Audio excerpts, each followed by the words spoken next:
People often say betrayal comes from the place you least expect. I never believed that until the day everything I trusted collapsed.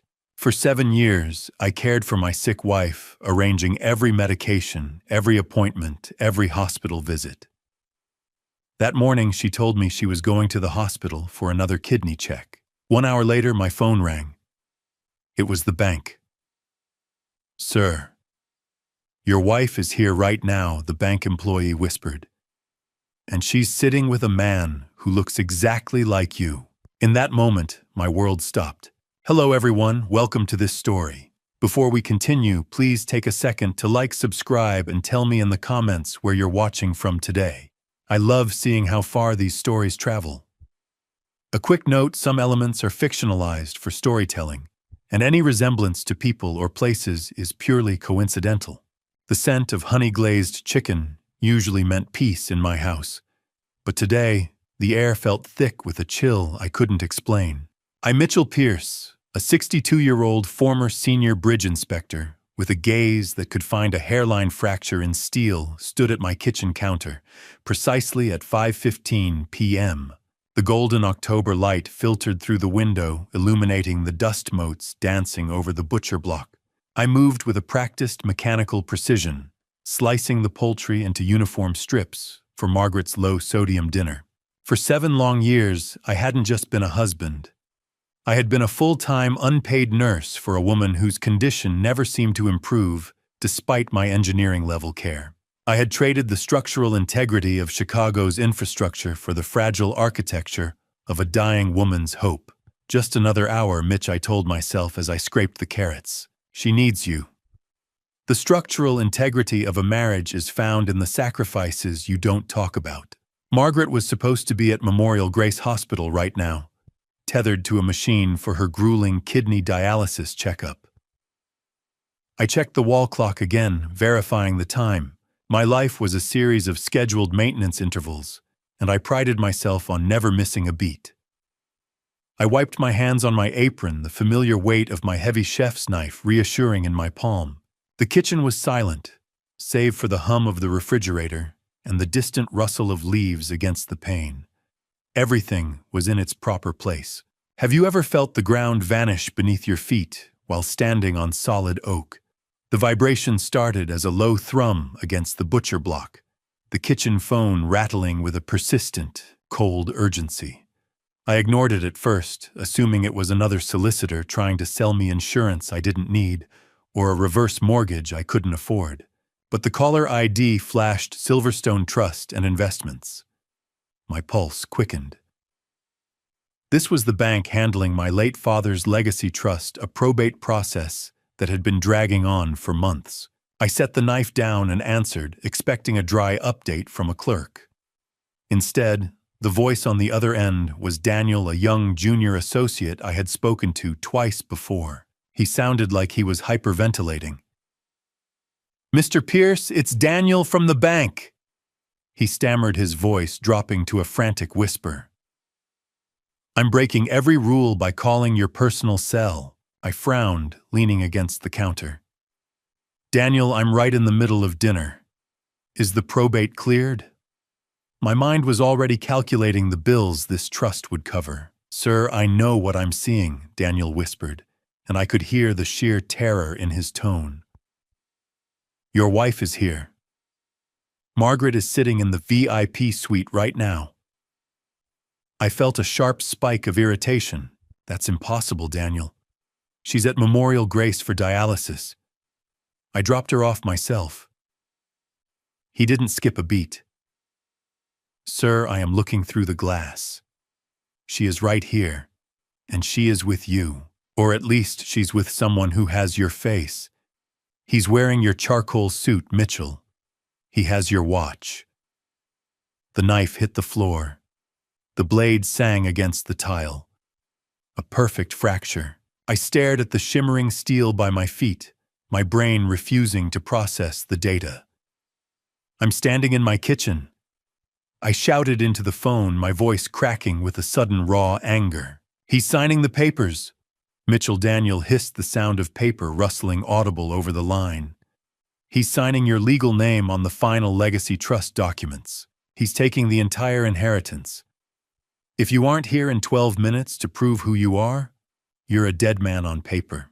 The garage door groaned open like a heavy tomb, and I didn't wait for it to clear the roof of my truck before I slammed the gear into reverse.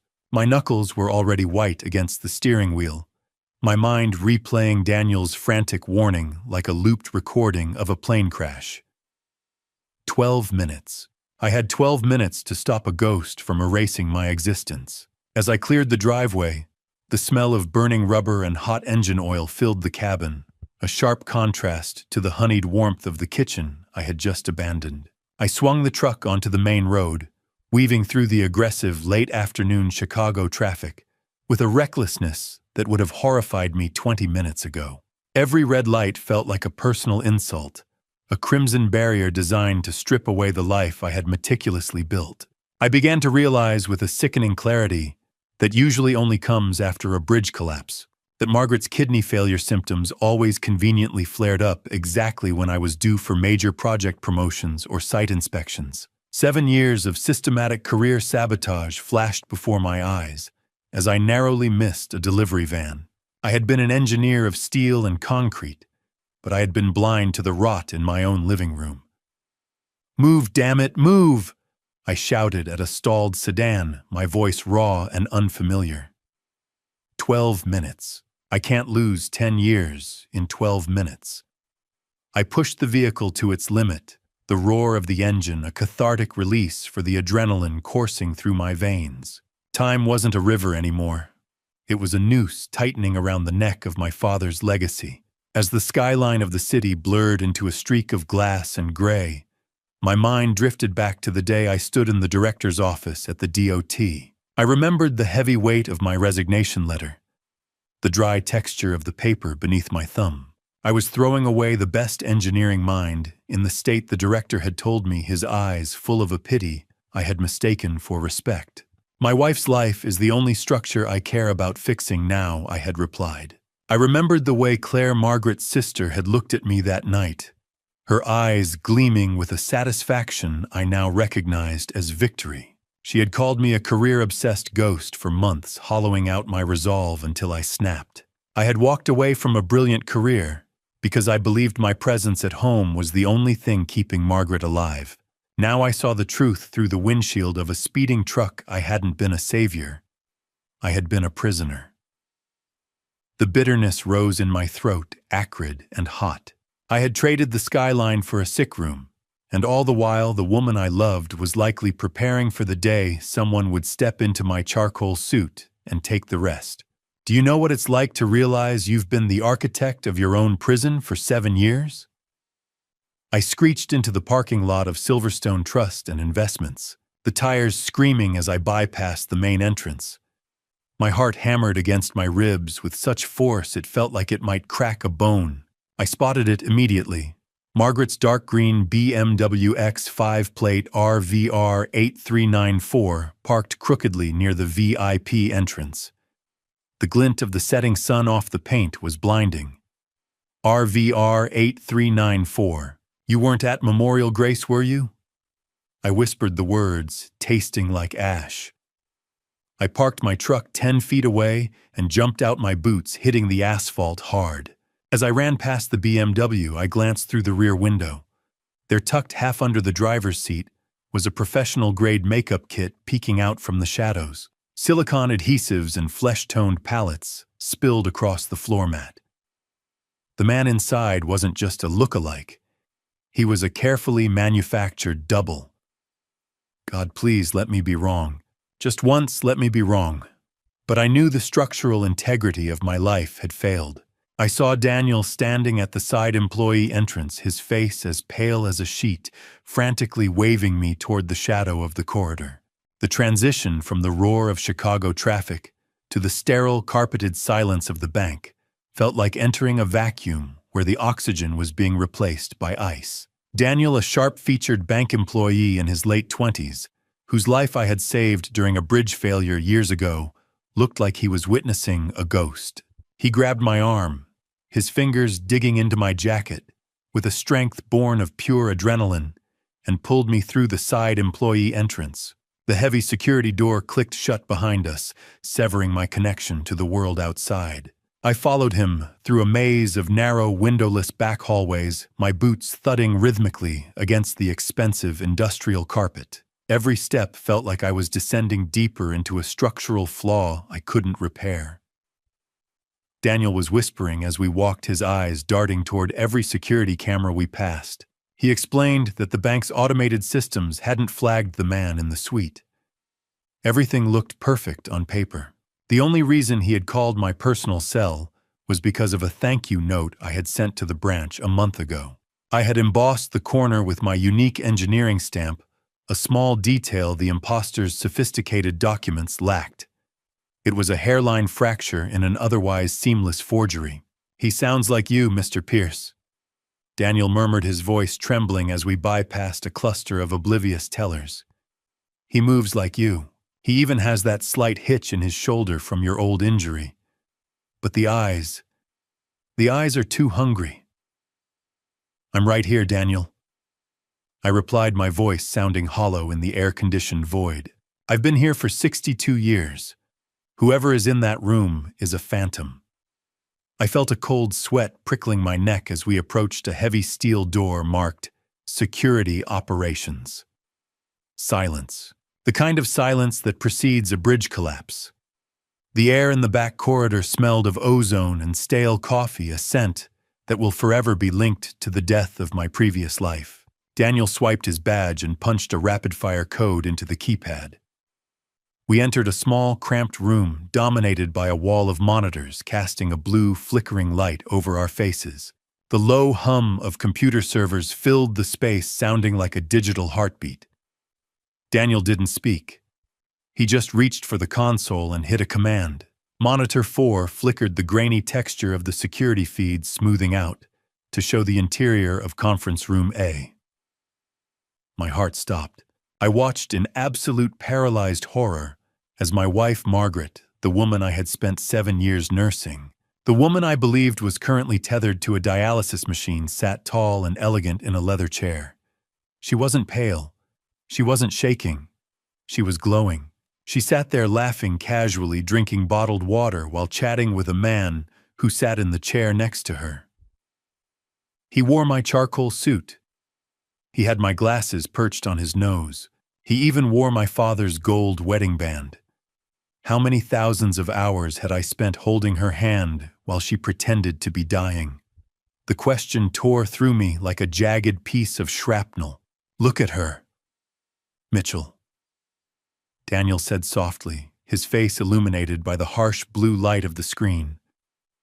"Does she look like a woman who needs a kidney transplant to you?" I couldn't answer. I watched her reach over and affectionately stroke the imposter's hand, whispering something into his ear that made him throw his head back in a silent laugh.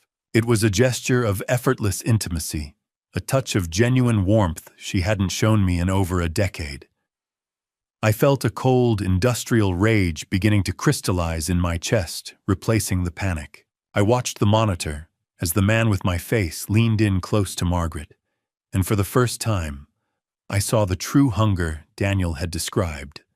Not for her, but for the stack of legacy documents sitting between them.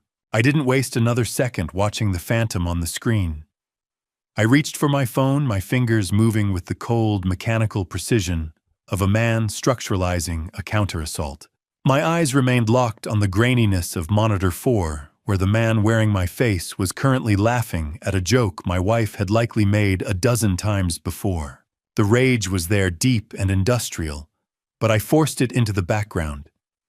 I needed a legal fortress, and I needed it now.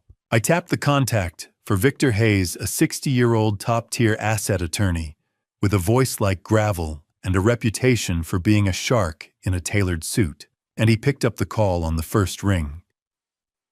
"Victor, they're in the room right now," I said, my voice coming out as a controlled rasp. "They're signing away 30 years of my life. I need an immediate lockdown on the legacy trust." Victor didn't ask for a preamble. He knew my father's estate inside out. He had been the one to help my father set up the trust with a poison pill clause that required my specific physical authorization for any transfer over $1 million clause only I can deactivate if I act before the notary's seal is dry. I'm already on it, Mitchell Victor growled. I'm drafting the emergency injunction as we speak. Don't confront them yet.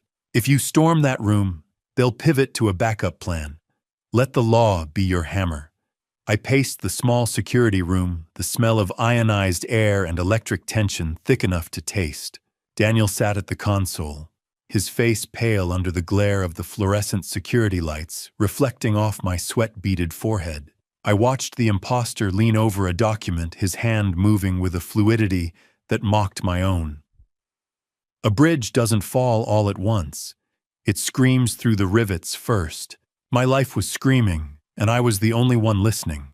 I hung up with Victor and immediately initiated a second call. Samuel Torres, a 35-year-old private investigator with a genius-level intellect for digital forensics and a permanent 5 o'clock shadow, spoke with the frantic energy of a man who lived on caffeine and data. Samuel, find out where the digital ghost of my identity lives, I commanded. I want every password, every login, and every remote access point Claire or Margaret has touched in the last year. Samuel's keyboard clattered like a hailstone on a tin roof in the background. If that notary hits submit on the digital terminal before I can flag the transaction, Mitchell, we're chasing smoke across the Atlantic, he warned. They'll have that money moved through 3 offshore layers in the time it takes you to blink. I could feel the frantic tapping of my fingers on the edge of the security console, a rhythmic manifestation of the clock winding down. Tick, tick. The legacy was bleeding. I looked back at the monitor. Margaret was glowing, her face devoid of the sickly pallor I had tended to for 7 years. It was a masterpiece of deception. Just as I was about to signal Daniel to get me closer to the terminal, my phone buzzed with an incoming text from Victor. I swiped it open, my heart hammering. Mitchell. I've hit a snag, Victor said as I brought the phone back to my ear. Mitchell, the injunction will only hold if you can provide your engineering seal at the bank's terminal, Victor said. Your father embedded a failsafe. Any transfer over $5 million requires not just biometrics, but your DOT engineering seal with your unique inspector ID. Ryan can fake your fingerprint with silicon, but he can't fake 30 years of certification. I felt the cold steel seal in my pocket. He doesn't have it. Then get there before he finds a way to bypass it. It turned the legal battle into a race against the clock, a sprint toward a terminal that was less than 100 yards away, yet seemingly on another planet. I felt the cold realization settle in. Victor's voice then dropped to a low, dangerous whisper that chilled the sweat on my neck. I've sent the draft, Mitchell, but I found something in the ledger you didn't tell me about, something that makes no sense. I snatched the warm pages from the printer, the ink still fresh enough to smudge, but the numbers were already etched into my mind like a death sentence. The smell of ozone from the overworked printer filled the cramped security room, mixing with the metallic taste of adrenaline and bile at the back of my throat. My pulse thudded in my ears as Daniel slid the printed financial records across the desk, revealing the anomalies Victor had mentioned with a low, dangerous whisper. I stared at the transaction history, tracing a repetitive outflow of $35,000 every single month for the last 2 years. I cross-referenced the recipient, Linda Crawford Realty Consulting, LLC. The realization that my own sister-in-law had been siphoning my father's hard-earned money under the guise of consulting sent a fresh wave of nausea through me. This wasn't just a sudden heist. It was a slow, calculated bleed that I had unknowingly facilitated with my own trust. I discovered that these consulting fees paid to Linda were actually used to pay for Margaret's high-end wardrobe and designer handbags, which she had hidden in the very storage unit I thought held my engineering blueprints and legacy bridge designs. 35,000, I muttered, my fingers trembling against the grit of the paper. Every month. Daniel, look at the dates. He leaned in, his eyes scanning the columns. "They coincide exactly with your wife's dialysis treatments, sir. Each time I had sat in those sterile waiting rooms praying for a miracle, they were celebrating a successful withdrawal. Have you ever looked at a bank statement and realized you were paying for the rope someone was using to hang you? The steady, rhythmic blinking of the server lights felt like a countdown I couldn't stop. Digging deeper into the secondary account logs, Samuel Torres pinged my cell with a new find. A recurring payment of $4,800 for a corporate rental in the Northside waterfront district. Flashed on the screen Daniel mirrored for me. I checked the leaseholder and found my daughter Claire's name listed as the secondary occupant. "Aloft, Samuel," I asked into the speakerphone, my voice sounding like it was being dragged over gravel. "I've been living in a house full of hospital beds and oxygen tanks." While they were living at the pier, Samuel's voice came through with a clinical coldness. "The lease started the same month you quit your job, Mitchell." It was a humiliating epiphany. I had destroyed my career as a senior bridge inspector to save a woman who was busy furnishing a luxury apartment on my dime. While I was worrying about the structural integrity of our finances, she was worrying about the view of the lake. Every cent was a stab in the back. Every decimal point was a lie. The air in the room felt thin, the electric tension mounting, as I realized the scale of the architecture of this betrayal. I had been the architect of my own prison, designing a life of sacrifice while they built a world of excess. My fingertips left smudges of ink on the records of my own ruin. I flipped to the penultimate page, searching for the source of the man sitting in the VIP suite with my face. I found it. A line item for special effects artistry, a $12,000 payment to a theatrical makeup studio. It confirmed my worst fear: the imposter's transformation was professionally commissioned and paid for by my own household account. I had literally funded the creation of the man who was currently stealing my soul. The irony was a jagged blade in my chest. I felt my shattered trust turning into a focused, icy vengeance. I wasn't just a victim anymore.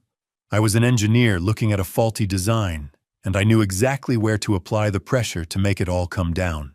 My eyes locked onto the final line of the report, a one-way wire transfer to an account in Belize, scheduled for midnight tonight. I leaned so close to the monitor that the pixels blurred into a jagged mosaic of the man who had stolen my face. The sound of my own teeth grinding was the only thing I could hear over the low, persistent whir of overheated server fans. My eyes were fixed on the Belize transfer data.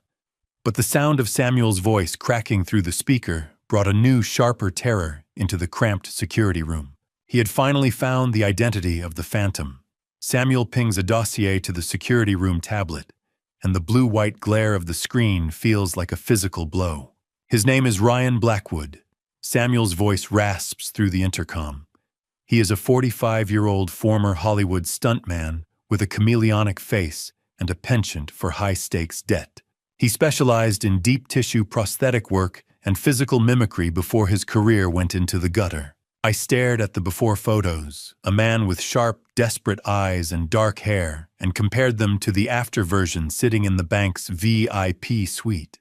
The stuntman had been aged 30 years, with terrifying precision, every wrinkle and liver spot a calculated masterpiece. "He's not just wearing my clothes, Samuel." I whispered, the cold, dry air of the room catching in my throat. "He's wearing my life." Then came the first twist that made my stomach heave. Samuel pulled up a frame from a DOT safety video I had filmed 10 years ago.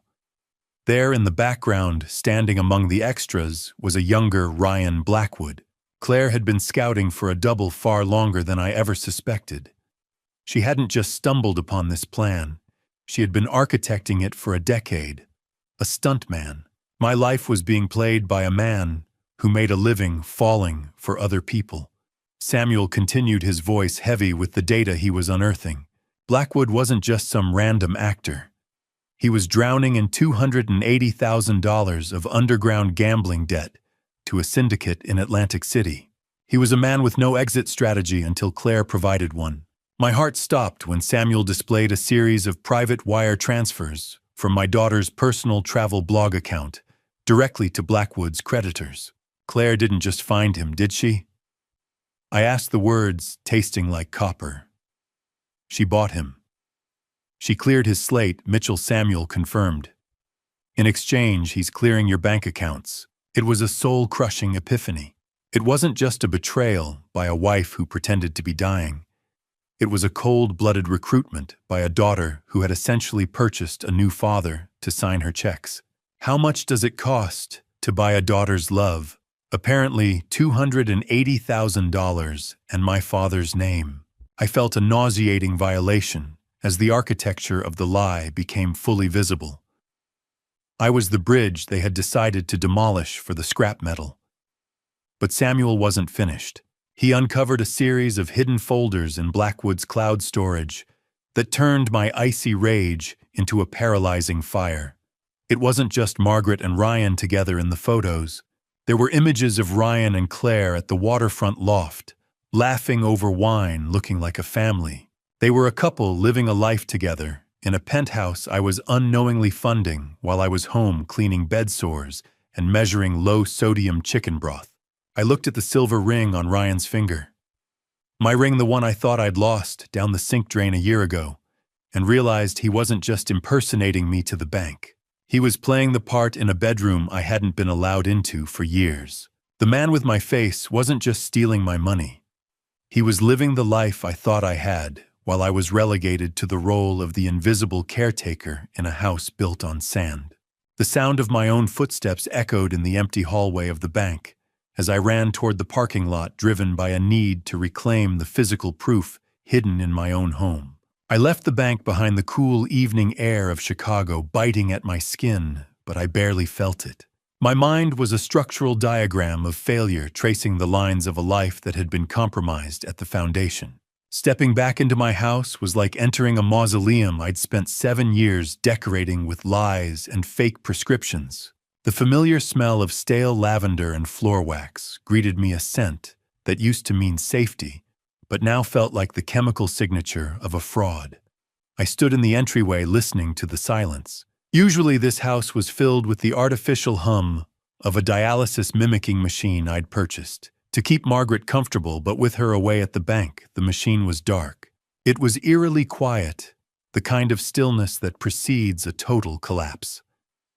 I walked into the living room, my eyes landing on a framed photo of my daughter Claire.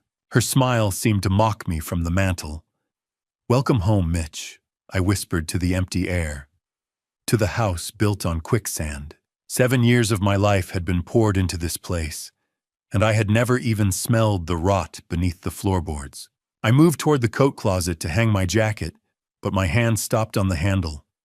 Something was out of alignment. I pulled the door open and shoved aside the heavy winter coats. There, tucked into the far corner, sat a set of expensive hard-shell luggage I didn't recognize. I unzipped the smallest one. It wasn't packed with medical supplies or spare catheters for a hospital stay.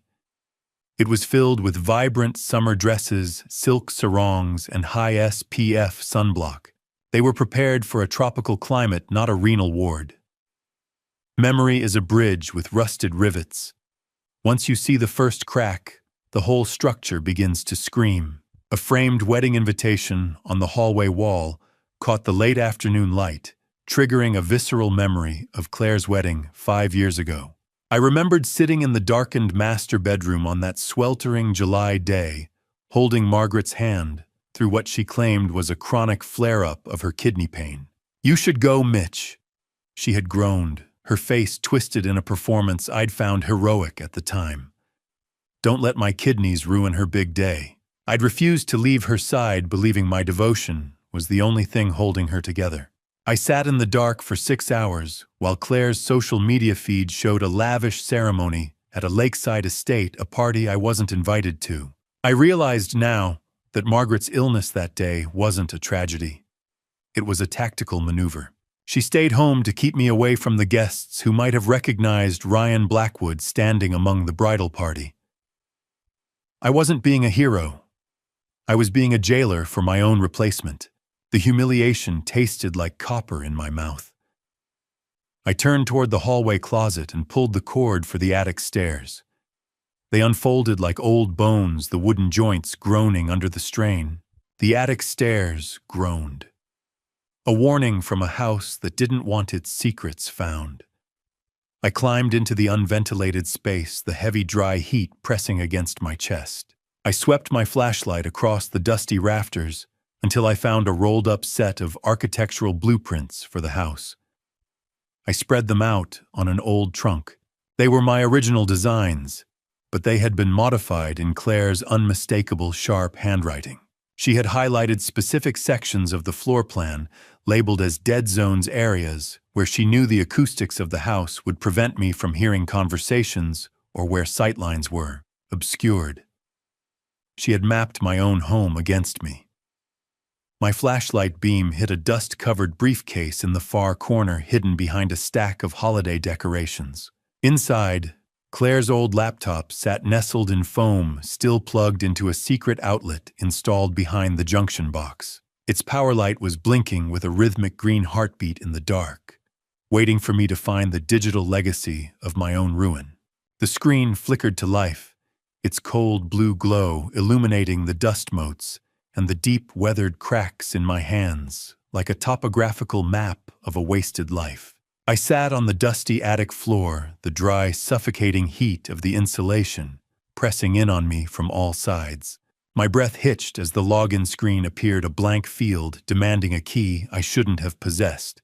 I tried the most obvious combination, a sequence of 4 digits that felt like a mockery of my own existence. 0514, my own birthday. She used the day I was born to bury me.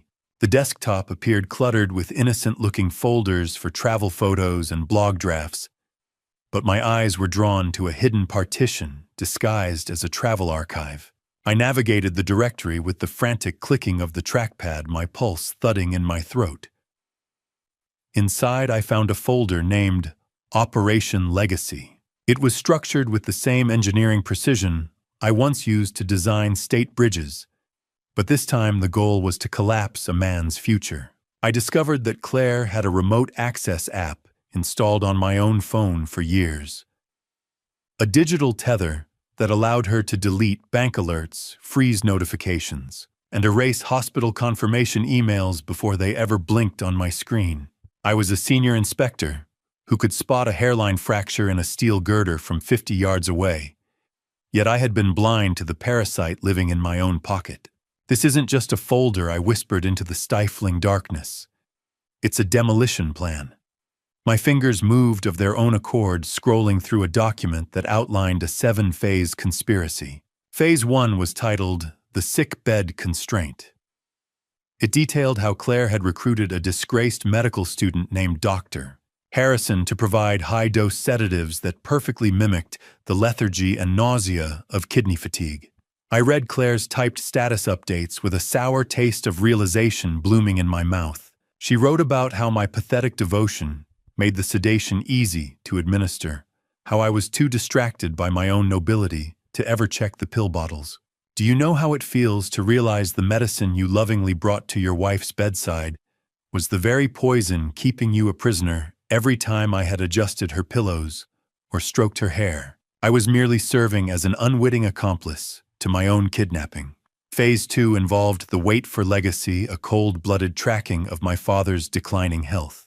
They were vultures waiting for a $6.8 million inheritance to drop, and they had been circling for 7 years.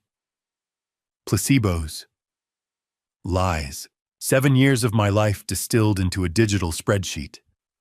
The deeper I went, the more the betrayal transformed from a sharp pain into a cold, industrial rage. I found a spreadsheet labeled Sedative Schedule that finally broke the last tether of my denial.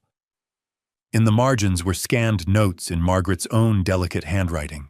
She wasn't just a passive victim being drugged by her daughter. She was an active participant.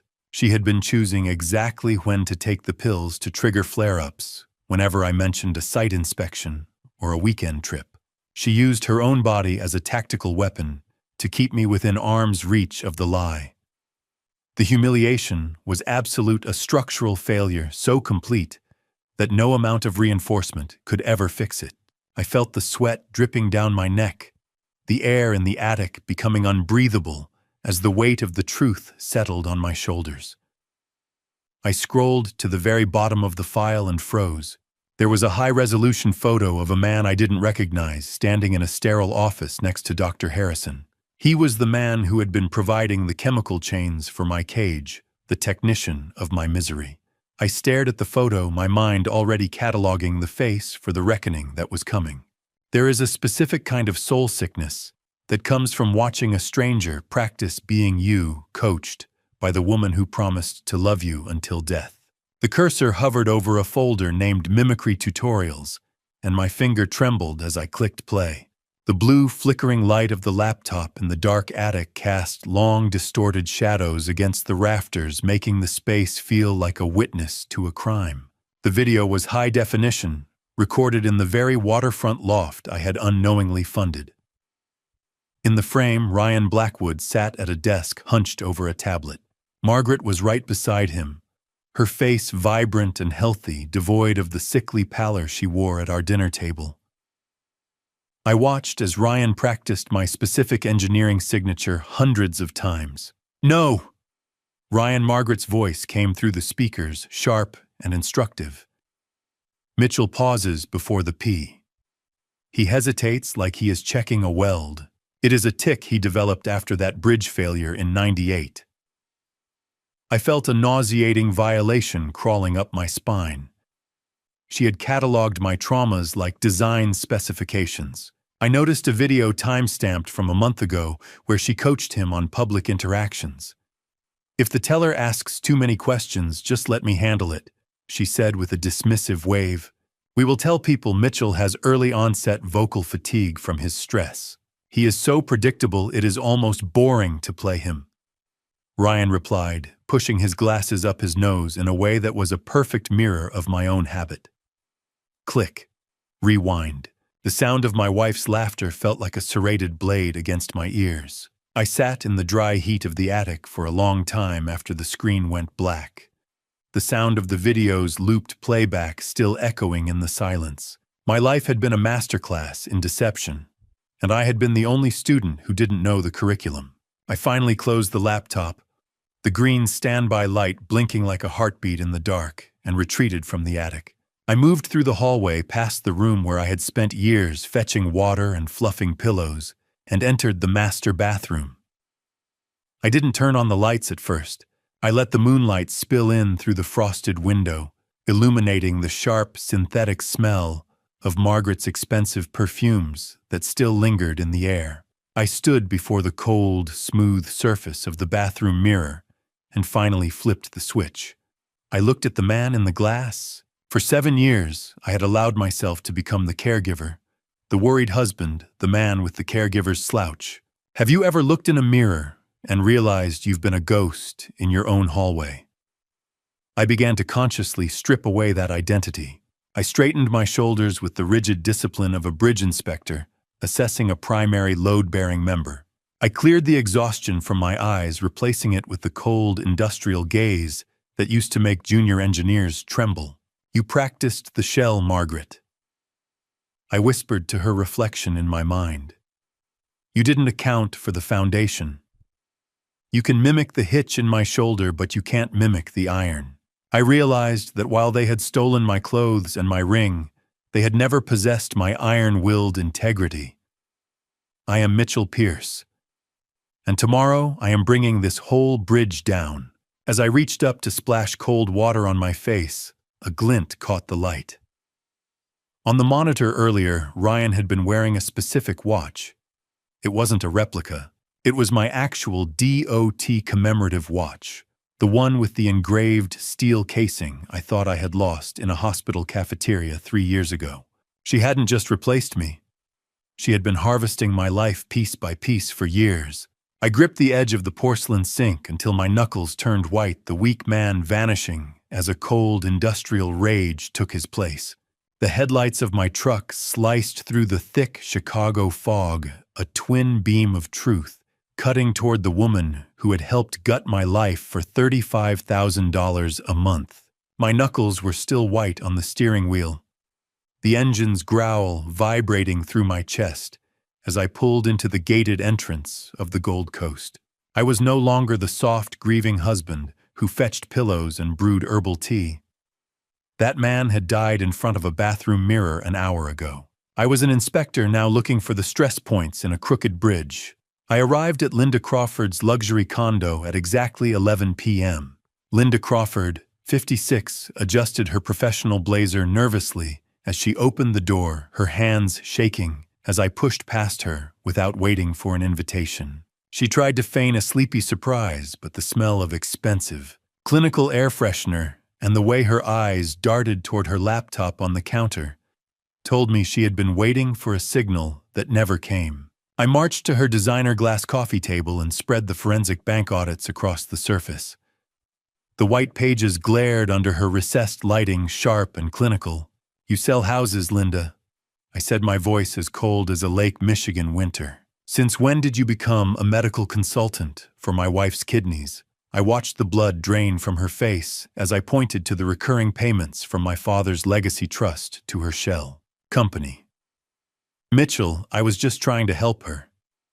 She stammered, her voice thin. "She said you were tracking every penny. She was scared she wouldn't have enough for the specialty care." I leaned over the table, my shadow swallowing her. Linda revealed that she was the one who actually found Dr.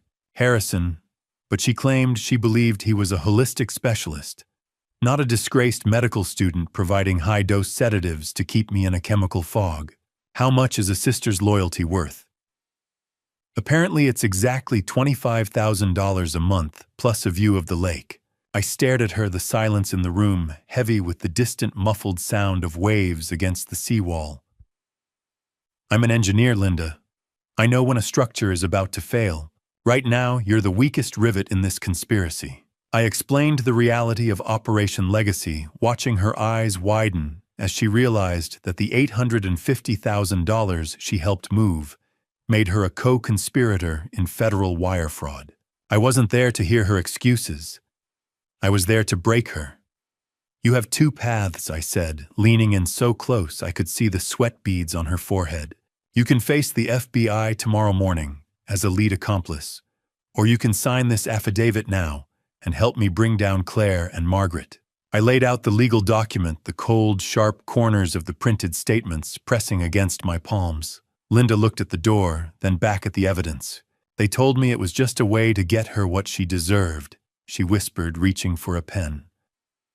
"I didn't know about him. The actor." The pen scratched against the paper, the sound of a traitor choosing survival over family. As she signed, her resolve finally crumbled. "Claire had been recording your sleep-talking sessions for months. Mitchell," she confessed, her voice barely audible.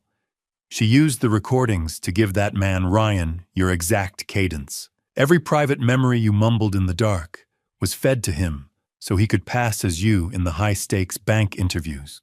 He knows things only you should know, because you told him while you were drugged." My stomach turned a visceral reaction to the idea of my own subconscious being harvested for a heist. I snatched the signed affidavit, the ink still fresh. Just as the ink on Linda's signature began to dry, my phone buzzed in my pocket. An unknown number from a New York area code I hadn't seen in years. I stared at the screen, the digits glowing like a neon sign in the dark of the condo, pulling me toward a ghost from my own past. The blue light of my phone screen pulsed in the dark cab of my truck, like a digital heartbeat displaying a New York area code that had been a ghost in my life for 9 years. I stared at the screen, the New York digits glowing like a neon sign in the damp Chicago night, as I pulled away from the curb outside Linda's condo. My hand trembled as I swiped to answer the cold condensation on the windshield, blurring the streetlights into weeping halos. I pressed the phone to my ear, listening to the static hiss of a long-distance connection that felt as vast as the Atlantic. "Dad," the voice came through, shaky and deep. "It's Ethan. Please don't hang up." Ethan Pierce, my 34-year-old son, with a voice that still carried the gentle cadence of his grandfather, sounded like a man waking up from a decade-long nightmare. I couldn't speak for a moment, the heavy aching pressure in my chest making it hard to find air. "Ethan," I finally whispered. "I haven't heard your voice since you were 25. He told me he had seen a frantic, vague social media post by Linda Crawford about me being at her door with bank records, and he couldn't stay silent anymore. The architecture of the lie Claire had built began to crumble right there in the front seat. Ethan revealed that Claire had been sending him monthly allowance checks from an anonymous trust for the last 3 years. I recognized the amount immediately. It was siphoned directly from my father's legacy, my own inheritance being used to buy my son's distance. "She used my money to keep you quiet, Ethan. She used my father's hard work to pay for your exile. How do you bridge a 9-year gap in a 10-minute phone call while your world is on fire?" The hazard lights clicked rhythmically, a metronome for the years we'd lost. Ethan's confession became even more devastating as he described an email he had received 6 months ago. It was from Claire, but clearly intended for the imposter Ryan Blackwood. It contained a draft of Phase 5 of something called Operation Legacy. Ethan admitted he had been too cowardly to reach out, then assuming it was a dark creative writing project or a sick prank. He had spent years believing Claire's lies, that I was the one who had cut him off, that I was a bitter, weak man who didn't want him in my life. I thought it was a joke, Dad, a script for one of her luxury travel videos. I didn't think she was actually erasing you. He sounded smaller now, the distance between us closing with every word of regret. "She told everyone I was the one who cut you off, Ethan. She told me you hated the man I'd become." The silence on the line wasn't empty. It was full of the years we'd lost to a monster's design. We sat there, father and son, connected by a thread of fiber optics and shared trauma. But Ethan's voice sharpened the grief, turning into a warning. He mentioned that in the misdirected email, Claire had bragged about having a second notary on standby, a personal friend who would sign anything for a price. My heart sank. The injunction Victor was filing at Silverstone Trust wouldn't be enough if they moved the meeting to a private location or a different branch. The law was a bridge, but Claire was building a tunnel underneath it. "I'm coming home, Dad," Ethan said, his voice firming with a sudden, desperate resolve. "I have the email. I have the check stubs. And I have something else, something Claire said about a Phase 7 that you haven't found yet." I gripped the steering wheel, the leather cold under my palm. I wasn't alone anymore. The isolation Claire had engineered for 7 years had finally suffered a structural failure. The Chicago wind howled through the steel girders of the L train tracks, a mournful industrial scream that matched the cold clarity settling into my bones at 6 a.m. The first gray light of a Chicago dawn began to bleed through the fog. As I pulled into the staging area, my mind racing through the implications of Ethan's warning about Phase 7. I sat in a nondescript silver sedan, parked a block away from Silverstone Trust, the engine ticking as it cooled. Beside me sat Detective Morris, a 45-year-old veteran of the Financial Crimes Division, with tired eyes and a jaw that looked like it was carved from Illinois granite, who checked the signal on my wire. Victor Hayes sat in the back, his face a mask of legal grimness as he reviewed the finalized affidavit from Linda Crawford. Linda herself sat pale and silent in a separate police vehicle 10 yards behind us, her role as the weakest rivet finally serving a purpose. Morris adjusted the volume on the surveillance receiver, the static crackle of the earpiece a constant reminder of the stakes. He told me that they had tracked Dr. Harrison overnight. The man wasn't just a disgraced student, but a childhood friend of Ryan Blackwood. It proved the conspiracy had roots in Ryan's desperate past, long before he ever met my daughter. "You're wired!" Mitchell Morris said, his voice low and steady. "Every word in that room is a nail in their coffin." I nodded, watching the diesel fumes from a passing bus swirl against the windshield. "I've built bridges that stood for 50 years, Detective. I'm not letting this one collapse before I get my pound of flesh." We waited in the biting cold of the morning air, the city waking up around us with an indifference that felt surreal. Have you ever stood in the shadows and watched a ghost steal your morning coffee, your suit, and your wife's loyalty all at once? At 8:45 a.m., the green BMW X5 pulled into the VIP lot. I raised the high-powered binoculars, my breath hitching, as I saw the man step out of the driver's side. Ryan Blackwood was wearing my favorite charcoal suit, the one I had tailored for my father's funeral. His wig was so precise, the silvering at the temples so exact, that it made my skin crawl with a visceral sense of violation. Margaret followed him out, her performed weakness perfectly choreographed. She leaned heavily on Ryan's arm, playing the role of the frail, dying victim for the security cameras. A moment later, Claire pulled up in a separate rideshare, stepping out with a mask of boardroom-ready ambition. "Look at him," I whispered, my teeth grinding. "He even mimics the way I favor my left knee when it rains." Victor reached forward, his hand heavy on my shoulder. "Don't let the anger break your rhythm, Mitchell. Stay behind the curtain until I give the signal." I watched through the lenses as they approached the glass doors, the metallic click of the bank's electronic locks echoing in my mind. Then I saw it. As Margaret adjusted her wrap, the medical alert bracelet I had bought her was gone. In its place was a diamond-encrusted watch that shimmered in the morning light. My mother's watch, the piece I was told had been lost during the estate probate. The lie wasn't just in their words. It was draped over their skin. 9 o'clock. The tumblers turned. The cage door opened. The conspirators disappeared into the lobby, and the air in the sedan suddenly felt too thin to breathe. Morris gave me a sharp nod, the final confirmation that the federal agents were in position on the internal servers. I adjusted the microphone hidden beneath my stiff collar, feeling the cold weight of the industrial rage finally finding its outlet.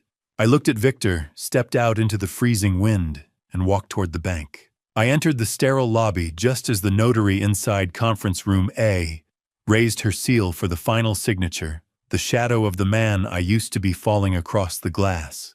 The silence inside the bank was absolute, a heavy air-conditioned weight that smelled of floor wax and impending ruin as I approached the door to conference room A. The glass door to conference room A didn't just slide open. It felt like the seal of a 7-year-old tomb finally cracking under the weight of the truth. I stepped into the room, the clinical ozone scent of the air conditioning hitting me like a physical barrier. Flanked by Victor Hayes and with Detective Morris trailing at a strategic distance, I halted 3 feet from the mahogany table. I didn't look at the bank manager or the paperwork. I stared directly into the eyes of the man wearing my face, my favorite charcoal suit, and my mother's diamond watch. "I believe you're holding a pen that belongs to me," I said, my voice steady and cold as a winter morning in Chicago. The sharp, metallic click of the notary's seal hitting the desk was the only response. The notary looked up, her hand frozen mid-air, while Margaret's face transformed into a mask of calculated confusion. "Who are you?" she asked, her voice trembling with a practiced frailty. "Mitchell, who is this man?" I let the silence hang heavy and industrial. Before I entered conference room A, I stopped at the lobby kiosk. The screen demanded dual authentication. I pressed my thumb to the scanner match, confirmed. Then I pulled out my engineering seal, the one Ryan could never possess, and pressed it into the verification plate. The system chimed, "Primary authority verified. Poison pill clause deactivated." Through the glass, I saw Ryan staring at his screen. Red warnings flashed. Authorization denied. Seal required. The papers Ryan was preparing to sign were currently nothing more than expensive, legally worthless litter. He looked like me. He smelled like my cologne, but his soul was a hollowed-out construction site. I watched Ryan Blackwood's knuckles turn white as he gripped the desk, his eyes searching mine for a weakness he hadn't been coached to find. "Nice suit, Ryan," I said, letting a predatory smile touch my lips. "But you forgot that a bridge inspector never misses the small cracks in the foundation." I noted the way his vocal cadence was just a fraction off a slight lag that spoke of rehearsals rather than reality. I reached into my coat pocket and pulled out the printed dossier Samuel had compiled. I dropped the stuntman's history and the detailed records of his $280,000 gambling debt onto the glass table. The morning sun reflected off the surface blindingly bright as the documents fanned out like a losing hand in a high-stakes game. "This is a mistake." Ryan stammered, his calculated composure beginning to collapse into the raw, desperate twitching of a cornered animal. "Mitchell, tell them," he cried out, looking toward Margaret, but she was staring at the dossier with wide, uncomprehending eyes. "Have you ever stared at your own reflection and realized the glass was actually a two-way mirror for a thief? I wasn't done with the exposure." I turned my gaze to the notary, who was slowly sliding her chair back toward the door. "I wouldn't do that, Sarah Vane," I said, using her full name. "I know all about your friendship with Claire. I know about the emails where she promised you a cut of the Belize transfer for your services today." Sarah's face turned the color of ash, and she froze, trapped in the room by the very conspiracy she had hoped would set her up for life. I saw the sweat darkening the collar of Ryan's suit, the fabric I had worn to my own father's funeral. The violation felt physical, a structural rot that had finally been brought into the light. The room was a cage now, and the locks were entirely in my control. I leaned over the conference table, my shadow falling across Ryan's trembling hands, and watched the realization of his total failure settle into his eyes. I leaned in closer until I could see the silicone seams behind his ears and whispered his real name just as Detective Morris's hand went to his holster. "You're done, Ryan. The show is over." The door clicked shut behind Detective Morris, locking the conspirators inside the very cage they had built for me, as Margaret finally broke her silence. Her voice was a ragged sob, but before she could anchor her plea in the room, the heavy oak doors were flung wide by my daughter Claire, who marched in with the practiced confidence of a woman who thought she'd already won the world. The click of Claire's high heels on the marble floor sounded like the cocking of a hammer. She was radiant, her face flushed with the expectation of a multi-million-dollar victory.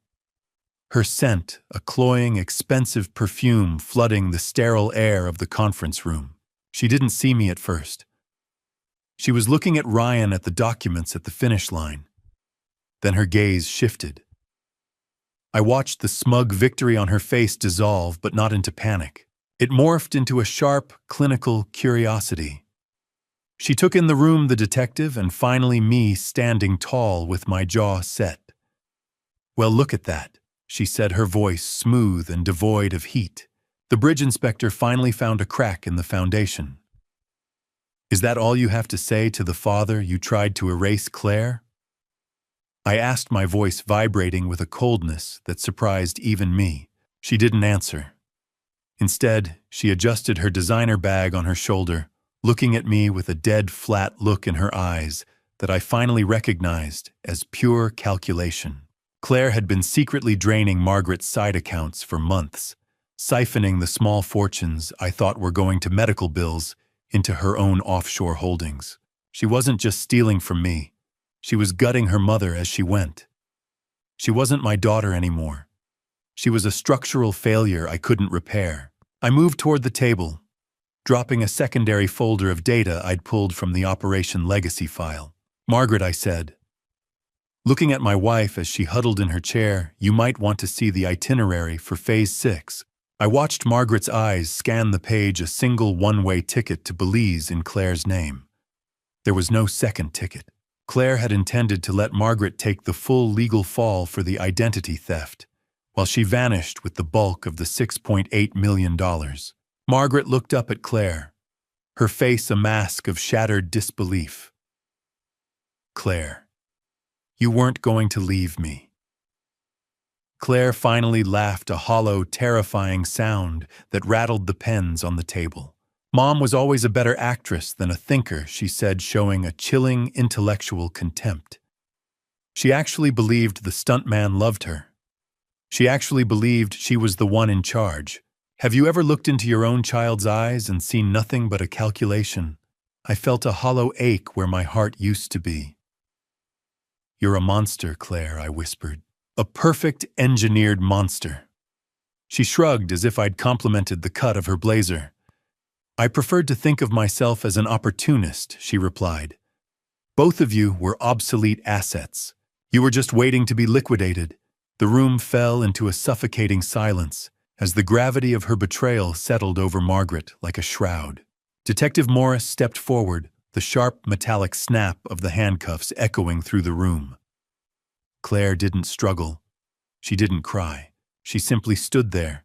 As her wrists were bound, her composure as rigid as the steel I used to inspect. As they began to lead her out, she paused beside me. She leaned in, her cloying perfume thick in my nostrils, and whispered so only I could hear. "I never hated you, Mitchell. I just found your nobility to be a profitable weakness I couldn't resist exploiting." Claire didn't cry. She didn't scream. She simply looked at the handcuffs, then at me, and offered a small, terrifying smile that told me this was far from over. I stood in the wreckage of my family watching them lead my daughter away, realizing that the bridge I had spent 30 years protecting had never even been there. The walk back to my truck felt like a journey through a wasteland where the rubble was made of my own memories, and the front door of my house looked like the entrance to a crime scene I'd been living in for 7 years. I stood on the porch of the Elmwood residence, my keys heavy in my hand. Ethan stood beside me, his presence a quiet, steady anchor in a world that had lost its gravity. I unlocked the door and stepped inside, greeted by the familiar scent of expensive floor wax and the clinical tang of medical supplies. It used to smell like duty and devotion. Now it just smelled like the bottom of a grave.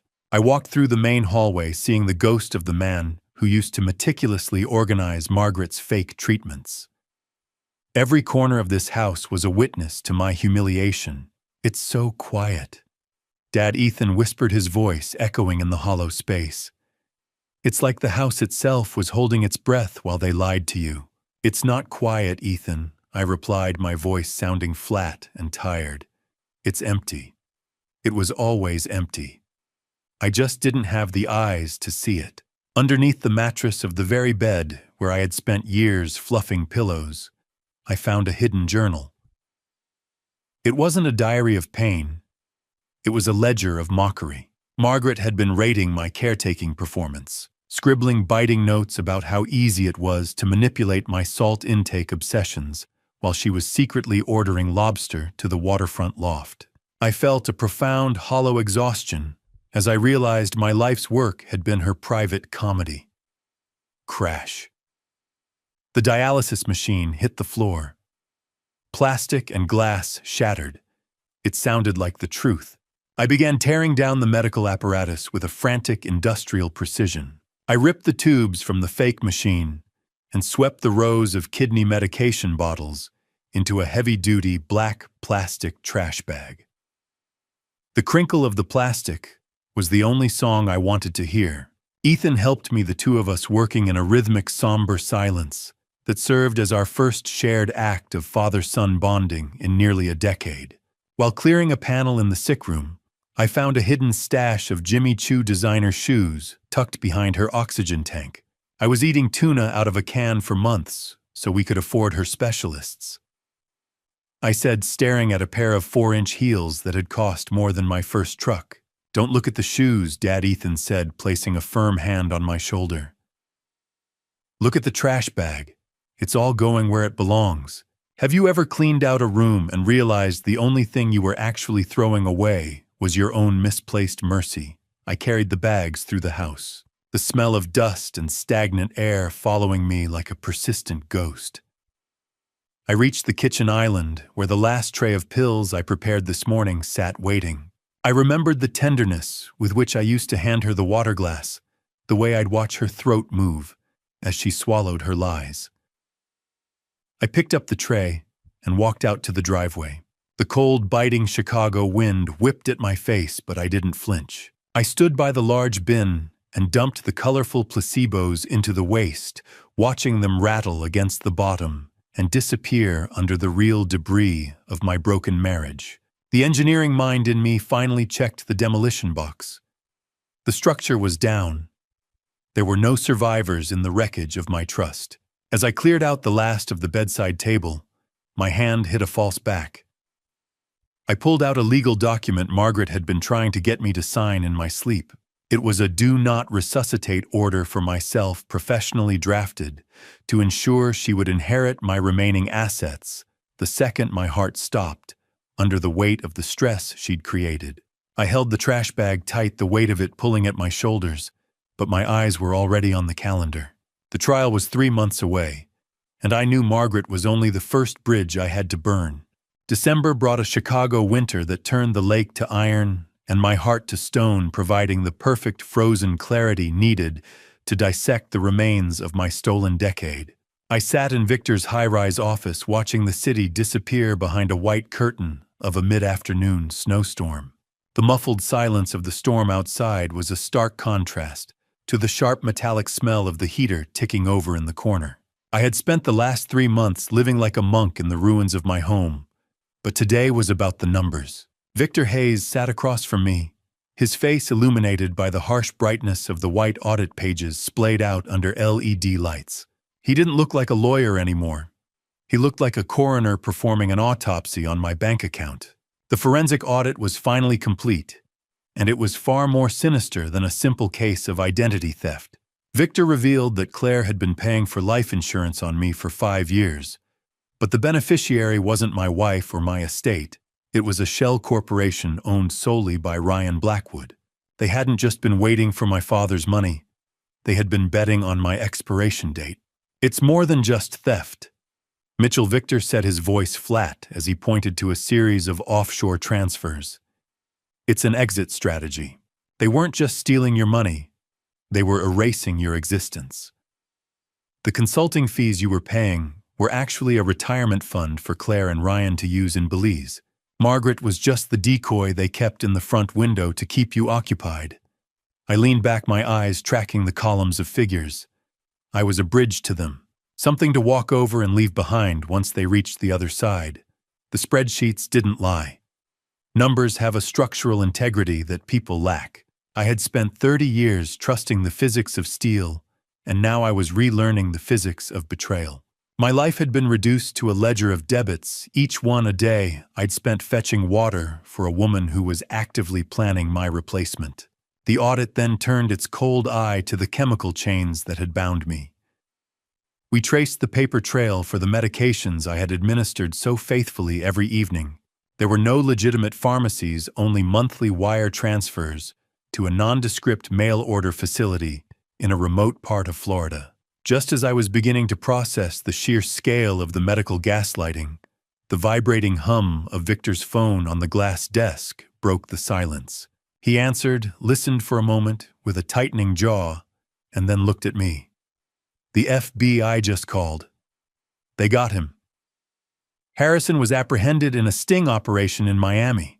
Harrison isn't a doctor, Mitchell. He's a professional jailer with a chemistry set. They found a ledger in his possession, other clients who used his services to incapacitate wealthy relatives, 7 years of poisoning my own wife. Because I trusted a piece of paper, I whispered the realization, feeling like a physical weight on my lungs. I had been the one holding the spoon, the one ensuring the dosage was correct, all based on a script written by a criminal.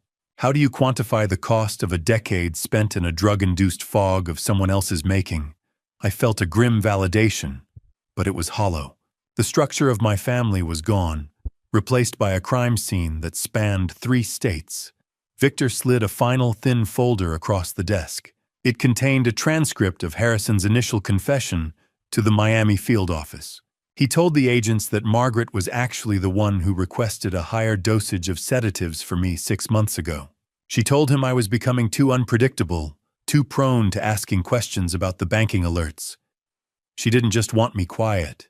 She wanted me under. I stared at a Phase 7 detail mentioned in the final paragraph of the confession. It made the hair on my arms stand up. I wasn't just being managed. I was being prepared for a final removal. The county courthouse in January felt like a meat locker, a fitting place to decide which parts of my family were dead and which were merely rotting. I walked through the double doors, the smell of old paper and industrial floor cleaner clinging to the heavy, stagnant air. Every step I took on the linoleum seemed to echo with the finality of a structural collapse. I took my seat on the cold, uncomfortable hardness of a wooden gallery bench, my back straight, my expression an unreadable mask of iron. I watched Margaret enter the courtroom, and the sight of her sent a sharp, bitter wave of nausea through my chest. She was back to using her cane, the sharp, synthetic squeak of the rubber tip punctuating the silence of the room. She wore a drab, oversized wool sweater that made her look small and fragile, a carefully constructed costume designed to evoke pity. Her lawyer stood and began to weave a narrative of tragedy, arguing that my client was a puppet, Your Honor, tethered by her own daughter's sociopathic ambition. He spoke of psychological coercion and duress, painting Margaret as a victim who had been forced into the charade. I watched her from the gallery, seeing the way she cast tearful, longing glances toward me, as if pleading for a bridge of forgiveness I no longer possessed. I revealed my own countermeasure. Then a meticulous caregiver's log I had kept for 7 years, documenting every time she claimed to be in pain, which cross-referenced perfectly with the dates Claire had gone on shopping sprees in the city. The design of her lies was failing under the weight of my data. The cane was a prop. The tears were a special effect. I was done being the audience. I was called to the witness stand, and I felt the eyes of the room press against me like a load-bearing wall. Judge Sterling, a man with a face like a worn-out gavel, and eyes that had seen every trick in the book, peered over his spectacles at me. I didn't look at Margaret as I gave my statement. I spoke with the rigid steel of an inspector, recounting the signature practice videos and the sedative schedule we had recovered from the laptop. I refused to provide the character testimony her defense so desperately needed to reduce her charges. In my professional life, a bridge doesn't fall because of one bad rivet. It falls because the design was corrupt. From the start, I told the court, my voice calm and absolute. She wasn't coerced. She was the one holding the stopwatch. How do you offer mercy to the person who spent 7 years measuring the depth of your grave? I felt the last cable of our marriage snap in that open court, the tension finally leaving my shoulders as I spoke the truth. The defense attorney tried to rattle me, suggesting I was a bitter man looking for vengeance. But I simply looked at him with the same detachment I used for a hairline fracture in a steel girder. You don't get angry at a broken bridge. You just dismantle it so it doesn't hurt anyone else.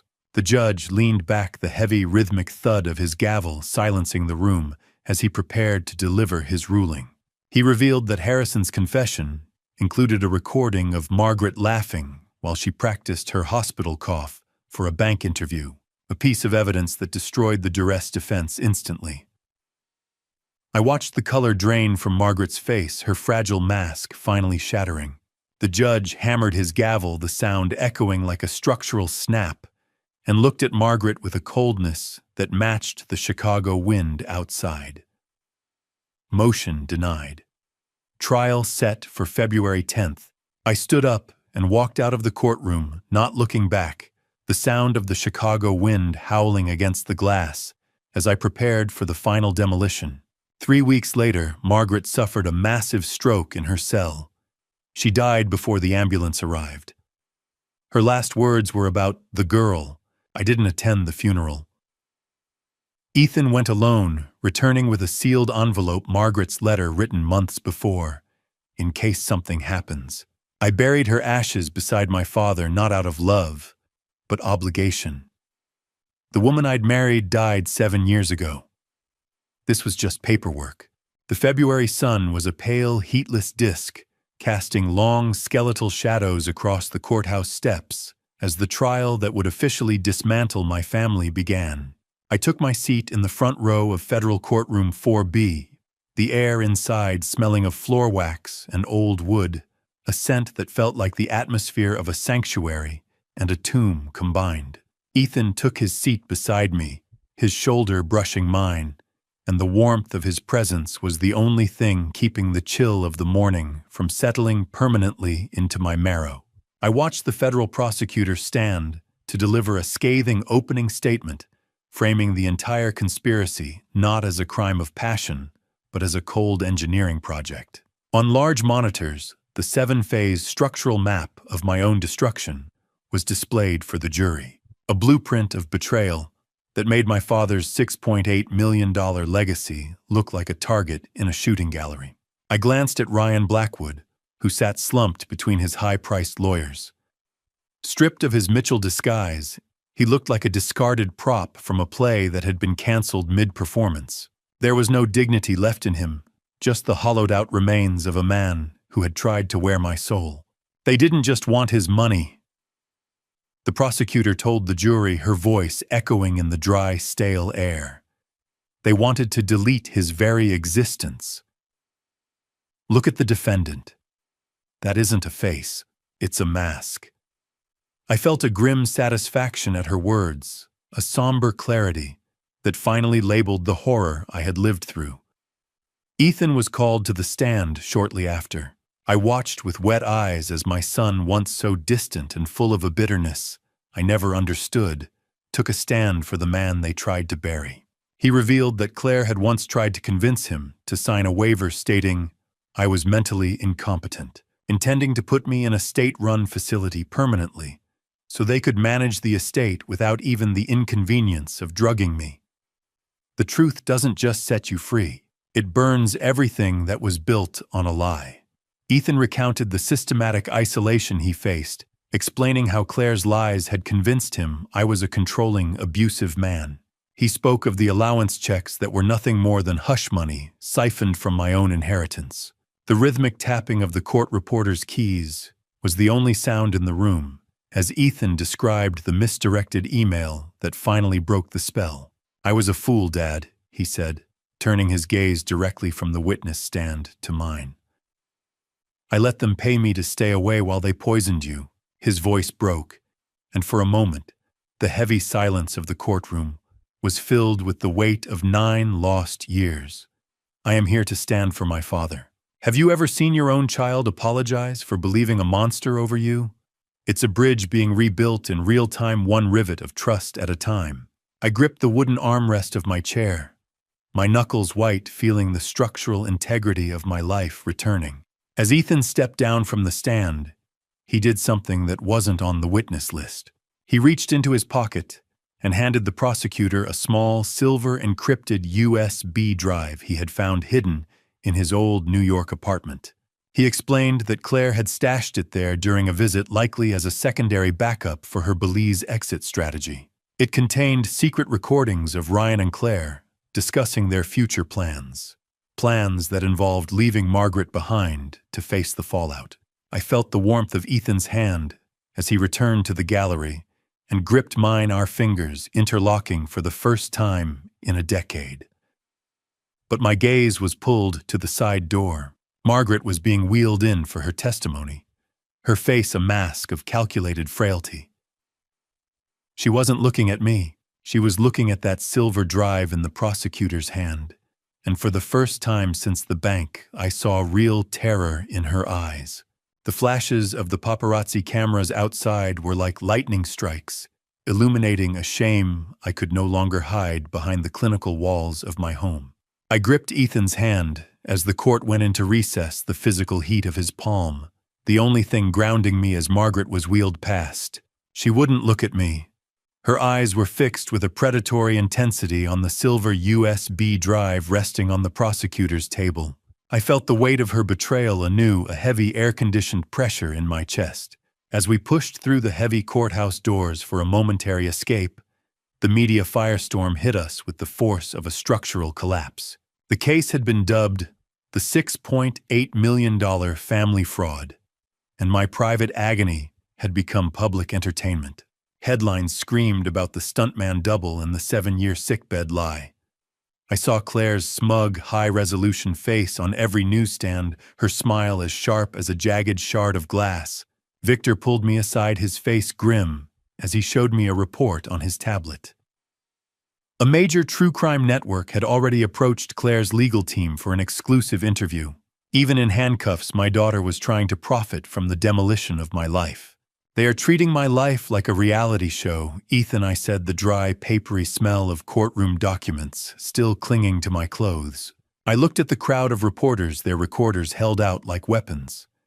"Let them watch, Dad," Ethan replied, his voice firming with a strength I hadn't heard in a decade. "Let them see you win." Flash. Flash. Click. They weren't taking pictures. They were vultures circling the ruins of a man they thought was already dead. I retreated back into the courtroom, where the air was stale and heavy with the scent of old wood and impending finality.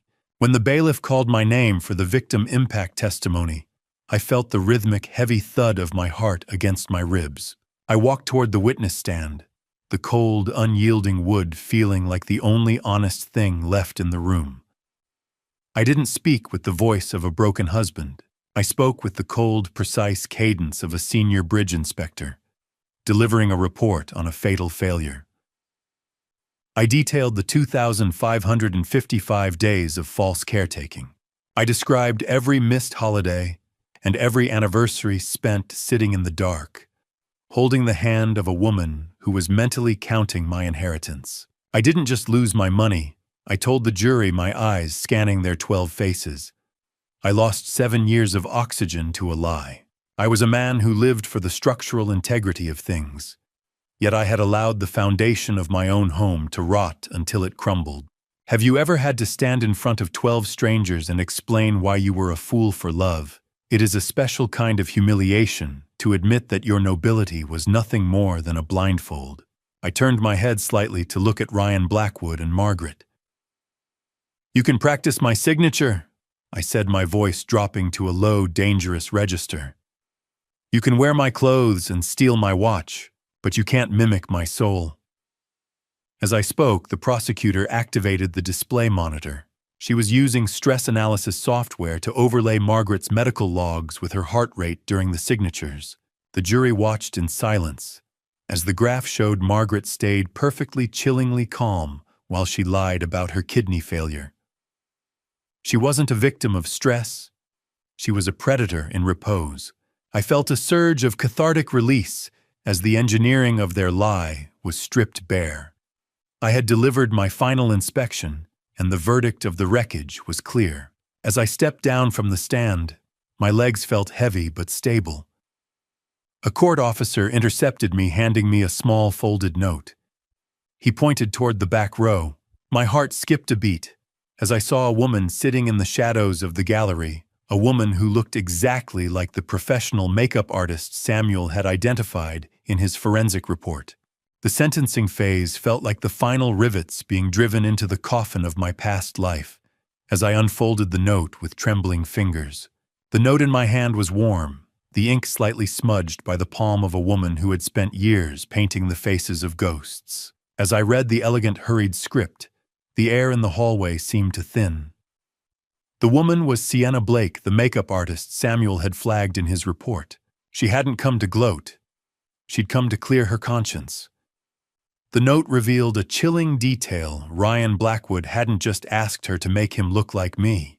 In the earliest stages of their meetings, he'd brought in photos of my father requesting a likeness of a man 20 years older than I am. It was a terrifying revelation. This wasn't just a heist against me. They had been scouting for a way to infiltrate the legacy long before my father had even passed. I moved back into the courtroom, my mind spinning with the calculated cruelty of it. I took my seat as the judge called for order, his voice like a gavel striking iron. The sentencing hearing began with Ryan Blackwood. He sat there without the silicone masks or the tailored charcoal suit, just a man in a jumpsuit who had worn my life like a rented tuxedo. I watched as the judge meticulously dismantled Ryan's plea for leniency. He didn't care about the gambling debts or the stuntman's desperation. The judge labeled him a professional predator of the soul and sentenced him to 12 years in federal prison. Ryan tried to catch my eye for a final moment of pity, but I looked through him as if he were a pane of glass. "You didn't just steal money, mister," Blackwood the judge stated the words echoing in the dry courtroom air. You exploited the sanctity of a man's home. 12 years for the mask. 9 for the actress. The play was finally ending. Margaret was wheeled in next, her frailty no longer a performance, but a genuine consequence of her psychological collapse. The judge rejected her motherly devotion defense, citing the audio recordings of her mocking my trust. She was sentenced to 9 years a term, reduced only because the digital evidence proved Claire was the primary financial beneficiary. Mitchell. I'm so sorry, she whispered as the guards began to move her. Please tell Claire that I love her. I didn't respond. I couldn't. 9 years for a 7-year lie almost felt like an even trade, but the mathematics of the heart don't work that way. I watched the heavy metallic thud of the jail transport doors closing in my mind's eye. How do you rebuild a foundation when the people who poured the concrete were the ones who hid the dynamite? Later, I met Linda Crawford in a small probation office conference room. The smell of floor wax and stale coffee was overwhelming, and the pale fluorescent light cast long, weary shadows across the table. Linda, now a state witness, was signing over the remaining $650,000 from her shell company. The scratching sound of her pen on the legal restitution papers was the only sound in the room. I've transferred every cent back, Mitchell, she said, her voice barely a whisper. I'll be paying off the rest for the next decade. I watched her sign the final deed, providing the properties she'd helped Claire acquire under the table. I don't want your thanks, Linda, I said, my voice reflecting a weary pragmatism. I just want the ledger to be clean. She paused, her hand hovering over the paper, and looked at me with a sudden sharp intensity. She confessed that during her time consulting, Claire had asked her to scout for a small private landing strip in a remote part of Illinois. It wasn't about an airport. It was about a final escape route I hadn't even considered. I watched Linda walk out the door, but my mind was stuck on a single word in Sienna's note. A word that pointed to a hidden asset even Victor hadn't found in the audit. The courtroom for Claire's sentencing felt different, colder, sharper, and devoid of the fake tears that had stained the previous hearings, as if the law itself had sharpened its teeth for the mastermind. I stood at the back for a moment, observing my daughter as she was led to the defense table. She didn't look at me. She didn't look at Margaret, who sat huddled in her own silent misery. Claire stood before the judge with a rigid intellectual defiance, her chin tilted up, as if she were the only person in the room who understood the true value of the game. The prosecution characterized her as the architect of an emotional demolition, a woman who didn't just want wealth, but who took pleasure in the systematic erasure of her own father. 18 years for the mastermind, I whispered, as the judge delivered the sentence. You didn't just want my money, Claire. You wanted to erase my name. She finally turned to me as the guards gripped her arms. You think you've won, Dad? She shouted, her voice echoing in the stale air. You're still the same pathetic bridge inspector, just in a more expensive cage. I watched her go, realizing that the poison pill she had left behind was far more than just a legal clause. 18 years. A long time to sit in a cell and realize that your father's weakness was actually your own undoing. Months later, in September, I returned to the Elmwood District home for the final time. The stark brightness of the September sun hit the bare floorboards, illuminating the dust motes dancing in the empty space. The house was a shell. I walked through the quiet rooms, hearing the hollow echo of my own footsteps. I could still see the outlines on the carpet, where the medical equipment once stood, ghostly reminders of my 7-year imprisonment. It was a construction site for a heist, a structure I had maintained with the obsessive care of a man who thought he was saving a life. I discovered then that Claire had taken out a second mortgage on the house using a forged power of attorney. The sale proceeds would be significantly less than I anticipated, a final parting gift from a daughter who wanted to ensure my foundation remained unstable. Have you ever walked through your own house and realized you were the only real thing in a world made of cardboard and lies? I began to pack the last of my engineering blueprints. The only things from this place that held any structural integrity. A forgotten document slipped from the box, a faded brochure from Midwest Fertility and Surrogacy Center, dated 2018. Margaret and I had signed the contract 8 years ago, hoping for a second child after Ethan left. But then her kidney symptoms began, and I assumed the clinic had canceled everything. Now I understood Claire had intercepted the clinic's emails. She'd kept the surrogacy alive without my knowledge. I left the luxury furniture and the designer shoes behind for the liquidators. I wanted no part of the debris they represented. 7 years of maintenance on a structure that was rotten at the core. I muttered, sealing the final box. The smell of cardboard and dust was the scent of my liberation. The real estate agent met me in the kitchen, her heels clicking on the tile. The last signature that matters isn't for the trust, it's for the deed to this tomb, I said, reaching for the pen. As I signed the final page, she mentioned that the buyer was a trust linked to an anonymous group in North Carolina. It was the very state I had been considering for my relocation, a coincidence that felt like a sudden, unexpected shift in the wind. I set the pen down on the empty kitchen island, the same spot where I dropped the knife a year ago, and walked out without looking back. The cold, metallic click of the front door locking for the last time was the most satisfying sound I had heard in a decade. I reached my truck, ready to leave the Elmwood district forever, but the FBI agents were already waiting for me. They didn't smile. They looked like men who had found a leak in a dam that everyone thought was dry. Agent Miller held out a heavy manila folder. "We found a hidden asset, Mitchell. Something Claire kept off the ledger."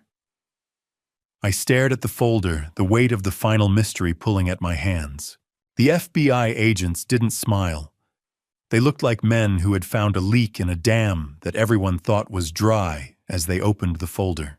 The smell of the leather interior in my truck usually felt like sanctuary, but with Agent Miller leaning against the door, it felt like a gilded cage. Agent Miller stood there, his suit too expensive for a government salary, and his eyes too tired for a man in his 30s. He didn't offer a greeting. He simply forced me to stay by the truck, tossing a heavy manila folder onto the hood with a dull thud that echoed in the quiet afternoon. I thought I was done with signatures today. I muttered, my voice sounding thin even to my own ears. "This isn't a closing statement, Mitchell. It's an opening statement for a grand jury." Miller replied, his tone as flat as the asphalt.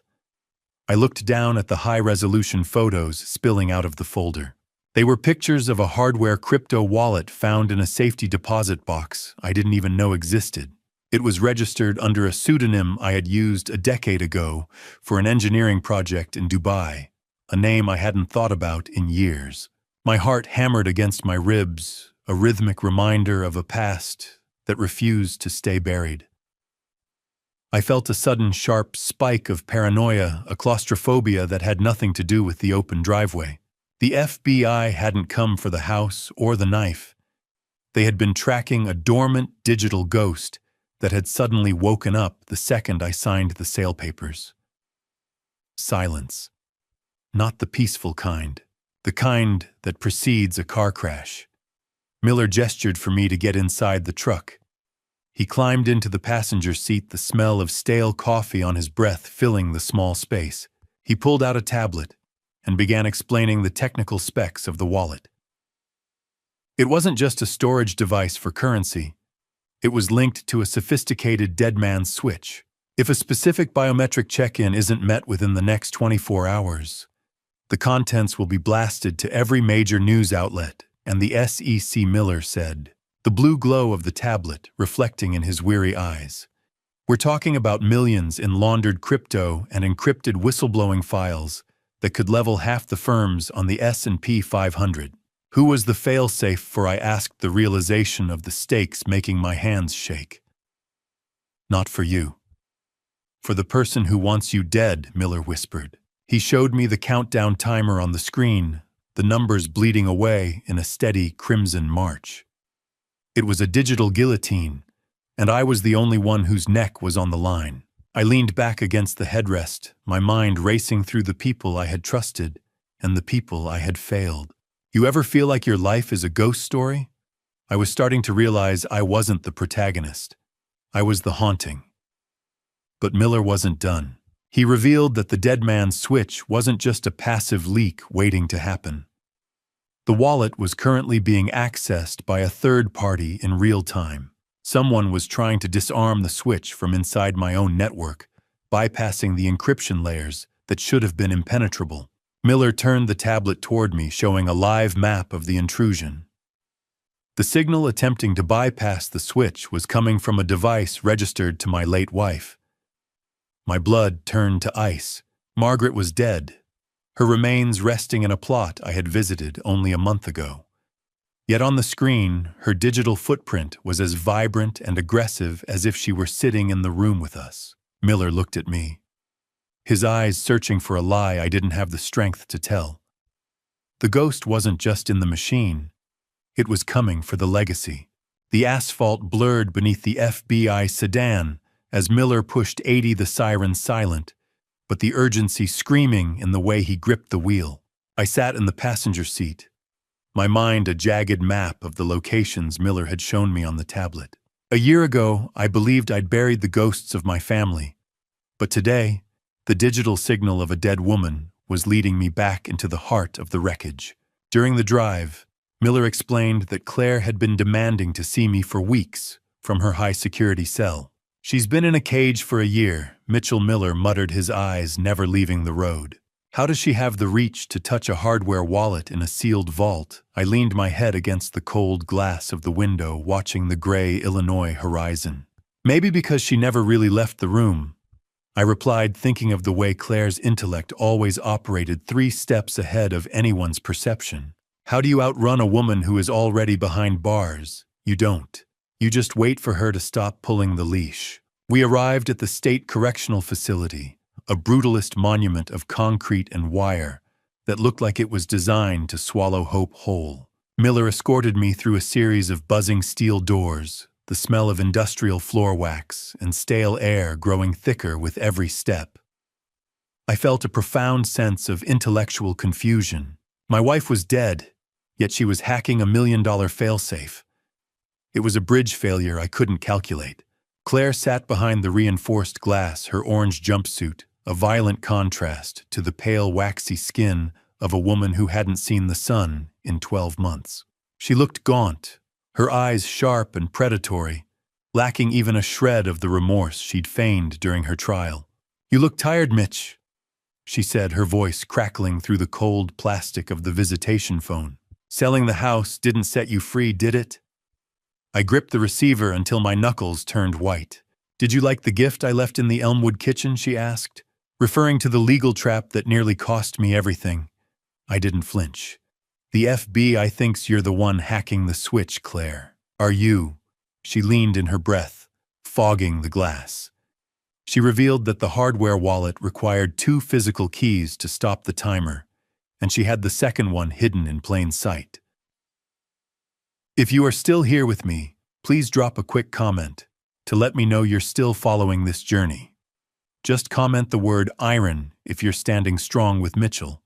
And a small heads up, the next part of this story contains some recreated details for narrative impact. If you'd prefer to stop here, I completely understand, and you can end the video now." The glass between us didn't feel thick enough. Not by a mile. Claire leaned in even closer, her voice dropping to a whisper that felt like a razor blade against my ear. "I didn't kill her memory, Mitch. I weaponized it," she hissed. She explained that she wasn't the one hacking the system. The device registered to my late wife wasn't being operated by a ghost, but by a shadow proxy, a pre-programmed AI Claire had built before her arrest. It mimicked Margaret's digital footprint perfectly, allowing it to stay invisible to the FBI while it dismantled my defenses. "Stop the clock, Claire. Tell me where the second key is." I demanded, the absolute betrayal of her using her mother's memory as code making me nauseous. The hum of the prison's fluorescent lights felt like it was drilling into my skull. Claire claimed the second key wasn't an object, but a person, and that person was currently standing right outside the prison gates waiting for me. She pressed her palm to the glass, pointing toward the exit, where a silhouette stood near my truck. A silhouette that wore the same charcoal coat my wife was buried in. My boots hammered against the prison's linoleum, the sound echoing like gunfire in a hallway that suddenly felt 3 miles long. I burst through the final heavy set of gates into the parking lot, my lungs burning from the dry, sterile air of the facility. I didn't stop until I was within 10 feet of my truck, my eyes locked on the charcoal coat Claire had pointed out.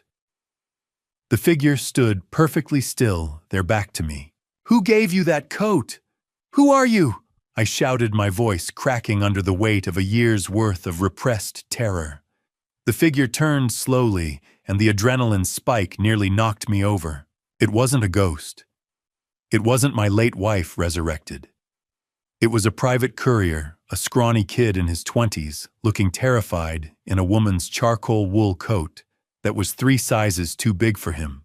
The kid held out a vintage flip phone that began ringing the second I was within reach. "I was paid $500 to stand here and hand you this phone when it rang." The kid stammered, the smell of damp wool rising from the coat. "That's it. I don't know nothing else." I snatched the phone from his shaking hand, realizing with a bitter pang that the silhouette was just a hollow decoy. Claire had designed this entire moment to trigger my fight-or-flight response, a theatrical cruelness she practiced like an art form. I flipped the phone open. The voice on the other end was distorted, a digital mask that hummed like a broken radiator. "You have 3 hours before the switch clears the ledger," the voice rasped, providing coordinates to a location in the Elmwood district I thought I'd left behind forever. "The second key isn't an object, Mitchell.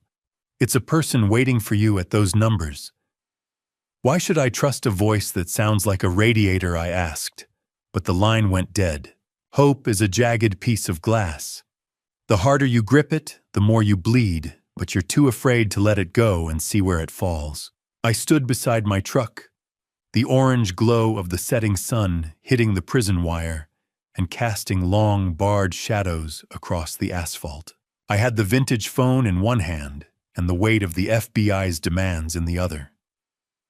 Then my real phone vibrated in my pocket. A different ringtone, the kind that ends lives. I swiped to answer, expecting Agent Miller or Victor. Instead, the voice was weary and professional. "Mr. Pierce, this is Sarah with the Department of Children and Families. I'm calling about Emma Pierce Crawford. She was born in June 2023, over a year ago, via a surrogacy arrangement you and your late wife initiated in 2018.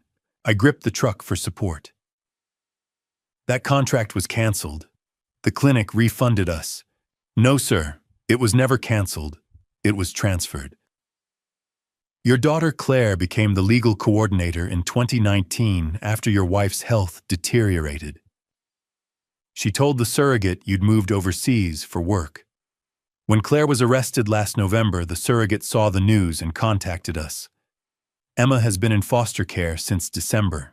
Your 2018 signature was verified as authentic by our forensic team." My blood turned to ice. "Claire hijacked my own surrogacy contract." "Yes, sir. You need to come to our office immediately." I stopped breathing. The air in the parking lot suddenly felt like water, thick and impossible to swallow. "I have a daughter," I whispered, the words sounding foreign in my own mouth. I learned in that moment that while I was grieving a marriage and fighting a legal war, a child had been born into the wreckage, a child I never knew existed. I demanded to know where she was, my mind, a structural failure of everything I thought I knew about the last year. "Mitchell," Sarah continued, her voice thin and sterile through the speaker. "You need to come to the office immediately. We can't keep her in emergency custody much longer. How do you grieve a child you didn't know existed while running from a ghost that won't stay dead?" I sat in the cab of my truck, the silence of the prison parking lot amplifying the caseworker's words until they were the only sound in the universe. Sarah's voice had dropped to a whisper, informing me that Claire wasn't the mother of the child I'd apparently fathered 4 months ago. I gripped the steering wheel, my mind a structural failure of logic and memory. I needed answers, But the vintage flip phone in my other hand was vibrating again, the digital radiator voice demanding I move. The coordinates it had provided weren't a new location at all. They were a cipher, a specific set of spatial measurements for the house I had just sold in the Elmwood district. The realization hit me like a falling girder. The anonymous buyer wasn't just a stranger, they were the final piece of Claire's board game. I didn't answer Agent Miller's frantic radio calls as I peeled out of the lot. "I am not coming in, Miller," I muttered to the empty dashboard. "I have a closing I actually care about." My obsessive focus was a narrow beam of light in a darkening world. Mirror. 15. 3. K. 4. The numbers repeated in my head, a rhythmic chant, as I tore through the Chicago twilight toward the house that was no longer mine. I reached the Elmwood district home, just as the streetlights flickered to life. I felt like a burglar in my own life, sliding through the back door with the practiced ease of a man who had spent 7 years maintaining every lock. The master bathroom was cold, smelling of damp drywall and old adhesive.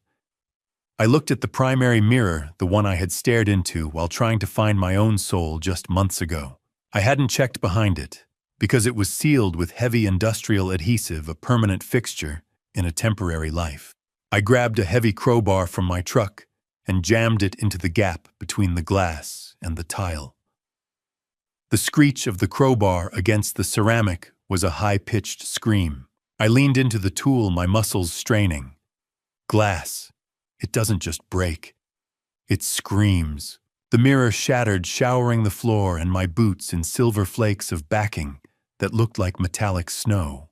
Behind the jagged shards carved directly into the drywall with the clinical precision of a scalpel was a small recessed cavity. My fingers brushed against something else. A small device the size of a deck of cards, warm to the touch. I pulled it into the light. A microserver with a blinking green LED labeled HVAC controller. This wasn't controlling heating. The Ethernet cable snaked through the wall, piggybacking on my own internet. This was the shadow proxy's brain, hidden in my house for 7 years, running on my electricity. Claire had built her weapon inside my sanctuary. I ripped it from the wall. The green light died. The ghost was finally offline. I reached inside my fingers, brushing against the cold plastic of a second hardware wallet, identical to the one the FBI was holding. Tucked beneath it was a handwritten note. I pulled it out, my pulse thudding in my ears. The script was unmistakable. It was my own handwriting, the same wise, reflective slant I used for my inspection reports. But I didn't write this. I whispered, my voice caught in the back of my throat. I couldn't have. The note was dated 3 days after Margaret had allegedly died, and it contained my secret personal pin. Stop the clock. Save the girl. Do you want to know what it feels like to realize you're the villain in a story you haven't finished reading yet? I carried both wallets to the kitchen island, connecting them with a bridge cable I kept for field diagnostics. The rhythmic blue pulse of the hardware wallet light flickered against the marble, a digital heartbeat, synchronizing with the shadow proxy countdown. The timer began to slow, the crimson numbers turning to a steady clinical green as the data began to decrypt. I expected financial records or offshore accounts, but the file names that populated the screen made the blood drain from my face. They weren't ledgers. They were medical logs titled Emma_biological_source. Come on, you digital bastard. Open up, I hissed, my fingers flying over the keys. The final block of data decrypted with a soft chime. A photo flickered onto the screen, a hospital room with a man holding a baby. My face. But the metadata revealed the truth AI generated in 2023. Claire had edited my face onto the surrogate's partner's body, likely to convince the surrogate I was involved.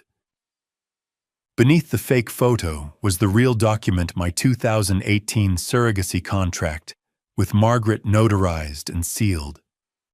My signature was authentic. I had signed this before the lies consumed everything. The fluorescent lights of the DCF lobby hummed with the same persistent drone as the questions in my head. But for the first time in a year, I wasn't looking for a way out. I sat on a hard plastic chair, my hands finally steady against my knees as I waited for Sarah. Outside in the parking lot, Agent Miller was probably still scrolling through the hardware wallets I had just surrendered. That folder contains everything I had told him the morning air finally tasting clean. Every wallet, every node, every name. It was the ultimate leverage. I bought my freedom and a clean birth certificate for a child I barely understood in exchange for the digital map that would dismantle Claire's laundering network forever. Miller had looked at me with a weary sort of respect, though his warning still echoed in the back of my mind. You're walking away with a ghost's child, Mitchell. Make sure you don't become one yourself. He didn't understand the shadow proxy.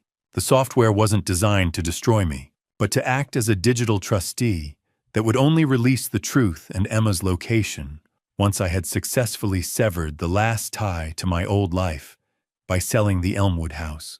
It was a fail-safe and engineering masterpiece of a different kind. Ever held a 6-month-old and realized they are the only thing in the world that doesn't care about your sins? The door opened, and Sarah led me into a small, quiet room that smelled of baby powder and antiseptic. She was carrying a bundle wrapped in a yellow blanket. Emma was 13 months old, with a tuft of dark hair and steady, curious eyes, and eyes that held the exact same shade of storm cloud gray as mine. As she placed the girl in my arms, the weight of her felt like a cornerstone being set in a new foundation. Sarah handed me a copy of the 2018 contract. I did remember signing this, Margaret, and I had been hopeful, planning for a future after Ethan left home. But within weeks, her kidney symptoms began. Clinic appointments stopped. I'd assumed the contract was voided. Now I understood the shadow proxy had been erasing fertility clinic emails for 5 years. Claire hijacked the entire process, hiding my biological child as a backup plan if the bank heist failed. Margaret's posthumous letter confirmed it. Claire found the contract in my desk in 2018. She saw an opportunity, a child she could use to control your inheritance if everything else failed. The baby was always yours, Mitchell. I tried to cancel it in 2020, but she'd already taken control. I couldn't stop her from hiding the truth. She's been waiting for you, Mr. Mitchell, Sarah said softly. I pulled the girl closer, feeling her small, rhythmic breath against my chest. I'm sorry it took me so long to find you, I whispered. She wasn't a reminder of a theft. She was the bridge Claire couldn't burn. We left Chicago that afternoon, the city skyline shrinking in the rearview mirror until it was nothing but a memory of steel and glass. I drove west, then south toward the Blue Ridge Mountains. Asheville smelled like wood smoke, and Old Secret's a perfect place for a man to bury a ghost and raise a daughter.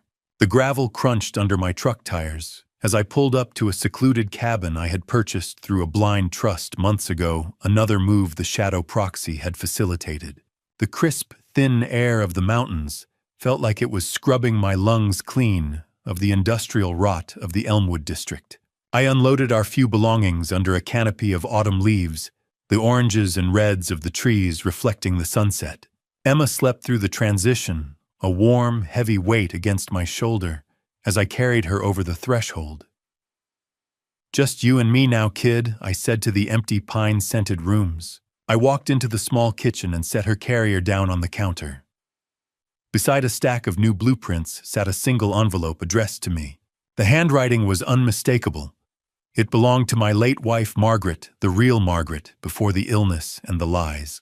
It was a final piece of the foundation proving she knew about the surrogacy and endorsed it before the world went dark. I opened the envelope with trembling fingers, but before I could read the first line, the vintage flip phone from the courier, the one I thought I'd thrown away in a rest stop bin 300 miles back, buzzed once in my pocket. The vibration felt like a jolt of electricity. I reached down and pulled it out, the screen glowing in the mountain silence. The plastic of the flip phone felt warm against my palm, a living relic of a year I thought I'd buried in the red clay of Elmwood. I stood in the absolute silence of the Asheville cabin, watching the moon rise over the jagged Blue Ridge horizon. I flipped the phone open, my thumb grazing the worn buttons as I brought it to my ear. I expected Claire's cold, calculated voice, but what I heard instead was "Guard Derek." Derek's voice was a gravelly mess of panic and unearned confidence, the sound of a man who had stepped into a game way over his head. Claire thought she bought me Mitchell. He hissed, the static of the connection crackling with the distance. But she didn't realize I knew about the hardware wallet. I realized then that the voice on the phone wasn't a ghost or a mastermind, but the very man who had helped the shadow proxy operate from within the prison walls. He had turned on her, his greed outweighing any loyalty she'd bought with siphoned crypto. He was demanding the codes I had just handed over to the FB. I convinced he could intercept the fortune for himself. "She's not with you, Derek," I said, my voice steady with a finality that made him hesitate. "She's exactly where she belongs." I listened as Derek's panic escalated, describing the chaos currently unfolding at the correctional facility. Claire had attempted a physical escape through a maintenance tunnel, using the shadow proxy as a digital smokescreen. Greed is a louder engine than love. Derek proved that with every word, but the plan had been a structural failure from the start. By handing the hardware keys to Agent Miller earlier that morning, I hadn't just secured my freedom, I had inadvertently triggered a high-level security lockdown that sealed the tunnel before she could reach the perimeter. "You sold her out, didn't you?" Derek snarled. "You gave the feds the map." I watched the orange embers in the fireplace pop and hiss. "I didn't sell her out," I replied. I just finally closed the door. The line went dead with the sudden sharp wail of sirens on his end, leaving me alone with the mountain wind and the distant hoot of an owl. I set the flip phone on the mantel and picked up the envelope I'd been holding. The stationery was old, the texture smooth and familiar. It wasn't a message from Claire. It was a delayed legal delivery from my first wife, Margaret. I read her words by the light of the fire, the truth finally surfacing from beneath 7 years of silt. She explained that she had seen the rot in Claire early on, long before the accident. Margaret's letter explained she had commissioned the original shadow proxy years ago, a digital trustee designed to protect Emma's custody documents. But Claire discovered the code, reverse-engineered it, and weaponized it. The AI that attacked me was a corrupted version of the tool Margaret built to save me. The surrogacy with Emma had been her final gift, a bridge she'd built to carry me across the river of my own grief. How many lives do we have to burn before we realize we're the ones holding the match? I felt a cathartic peace settle into my bones, a structural integrity I hadn't felt since I was a young man inspecting my first span of steel. "Live for the both of us, Mitchell." The letter concluded in her elegant hand. "The girl is yours. She always was." I walked over to the next room and watched the steady, quiet breathing of my daughter for a long minute. She was the only reality that mattered now. I returned to the hearth, picked up the vintage flip phone and tossed it into the glowing embers. I watched the screen melt and the plastic curl, the last ghost of the Elmwood district, flickering out in a small blue flame. I tossed the phone into the embers and watched the screen melt, the last ghost of the Elmwood district, flickering out until all that remained was the steady, quiet breathing of my daughter in the next room. Time used to be a countdown.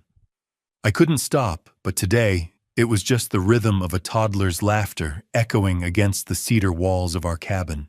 I stood on the porch, the smell of fresh pine and the faint, sweet scent of birthday candles lingering in the spring air. 15 months had passed since I gained custody, and the world felt fundamentally different.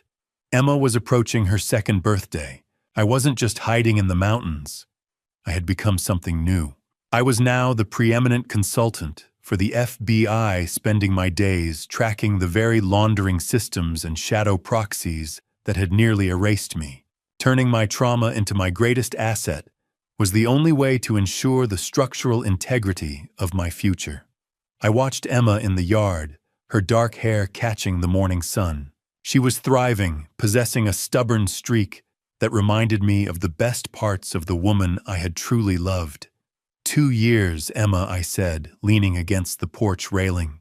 You're catching up to the world. She looked up from her wooden playset, her face bright with a purely innocent joy. Got a cake? She asked. And I couldn't help but smile, a genuine expression that no longer felt like a heavy lift for my facial muscles. Peace isn't the absence of the storm. It's the solid foundation you build after the house has been leveled. I had spent my life inspecting bridges, but the one I had built here between a scarred past and this child's future was the only one that truly mattered. I retreated to my small office later that morning, the mechanical click of my secure keyboard, a familiar grounding soundtrack. I was closing out a consultancy contract, my screens filled with the digital signatures of crimes I now helped prevent. A notification blinked on my primary monitor, an encrypted message from Agent Miller. He was no longer the hunter, and I was no longer the prey. We were simply two men who knew too much about the dark. The ledger is clean, Mitchell, the message read. The final legal threads of the case are officially sealed. Stay off the radar. I typed back a short, reflective reply. I've never liked the view from the radar anyway. I closed the laptop, feeling a sense of professional vindication that went deeper than any paycheck. I had taken the weapons used against me and turned them into a shield. While checking my secure server one last time, I found a small benign file that had been sitting dormant for months. It was a self-destructing message, timed to execute only when the federal cases were fully closed. I watched as the code unspooled, revealing a final piece of advice from my first wife about the crypto wealth I'd inherited from the cleansed accounts. You did it, Mitch, the text whispered across the screen. You got her home. You stop looking over your shoulder eventually, not because the ghosts are gone, but because you finally realize they can't keep up. I walked back out onto the porch, the cool mountain breeze at dusk brushing against my face. Emma was sitting on the steps, the sticky feel of chocolate frosting on her fingers as she pointed at the setting sun. I realized then that I wasn't just surviving. I was finally living the life that had been intended for me before the tragedy of the Elmwood district intervened. I had kept a fragment of the shadow proxy, a silent guardian tucked away in a private server, to act as a permanent failsafe for Emma's financial security. It was my final engineering project, a bridge that would never collapse. As the sun dipped below the Blue Ridge, casting long purple shadows across the yard, a single unmarked envelope appeared in the mailbox. It wasn't from a courier, and it wasn't a ghost from the past. I walked down the gravel path to retrieve it, noticing a return address I never expected to see again. When I look back at everything that happened, I realize this family story was never just about money or betrayal. It was about how easily love can blind us. For 7 years, I believed sacrifice meant loyalty, and silence meant strength. But this family story taught me something: painful devotion without awareness can turn a man into the easiest target in his own home. My so-called dad revenge was never about destroying the people who hurt me. The real dad revenge was reclaiming my life, protecting my daughter, and refusing to let bitterness define the rest of my years. If there's one lesson from this family story, it's this: never ignore the small cracks in the foundation of trust. They rarely stay small. I believe God sometimes allows storms to reveal what must be rebuilt. And through that storm, I found the one thing worth protecting: my child, and the chance to live honestly again. So if you ever face betrayal, remember this: strength isn't revenge, it's clarity. My dad revenge ended the day I chose peace over hatred and a future over the ruins of the past. That to me is the real ending of this family story.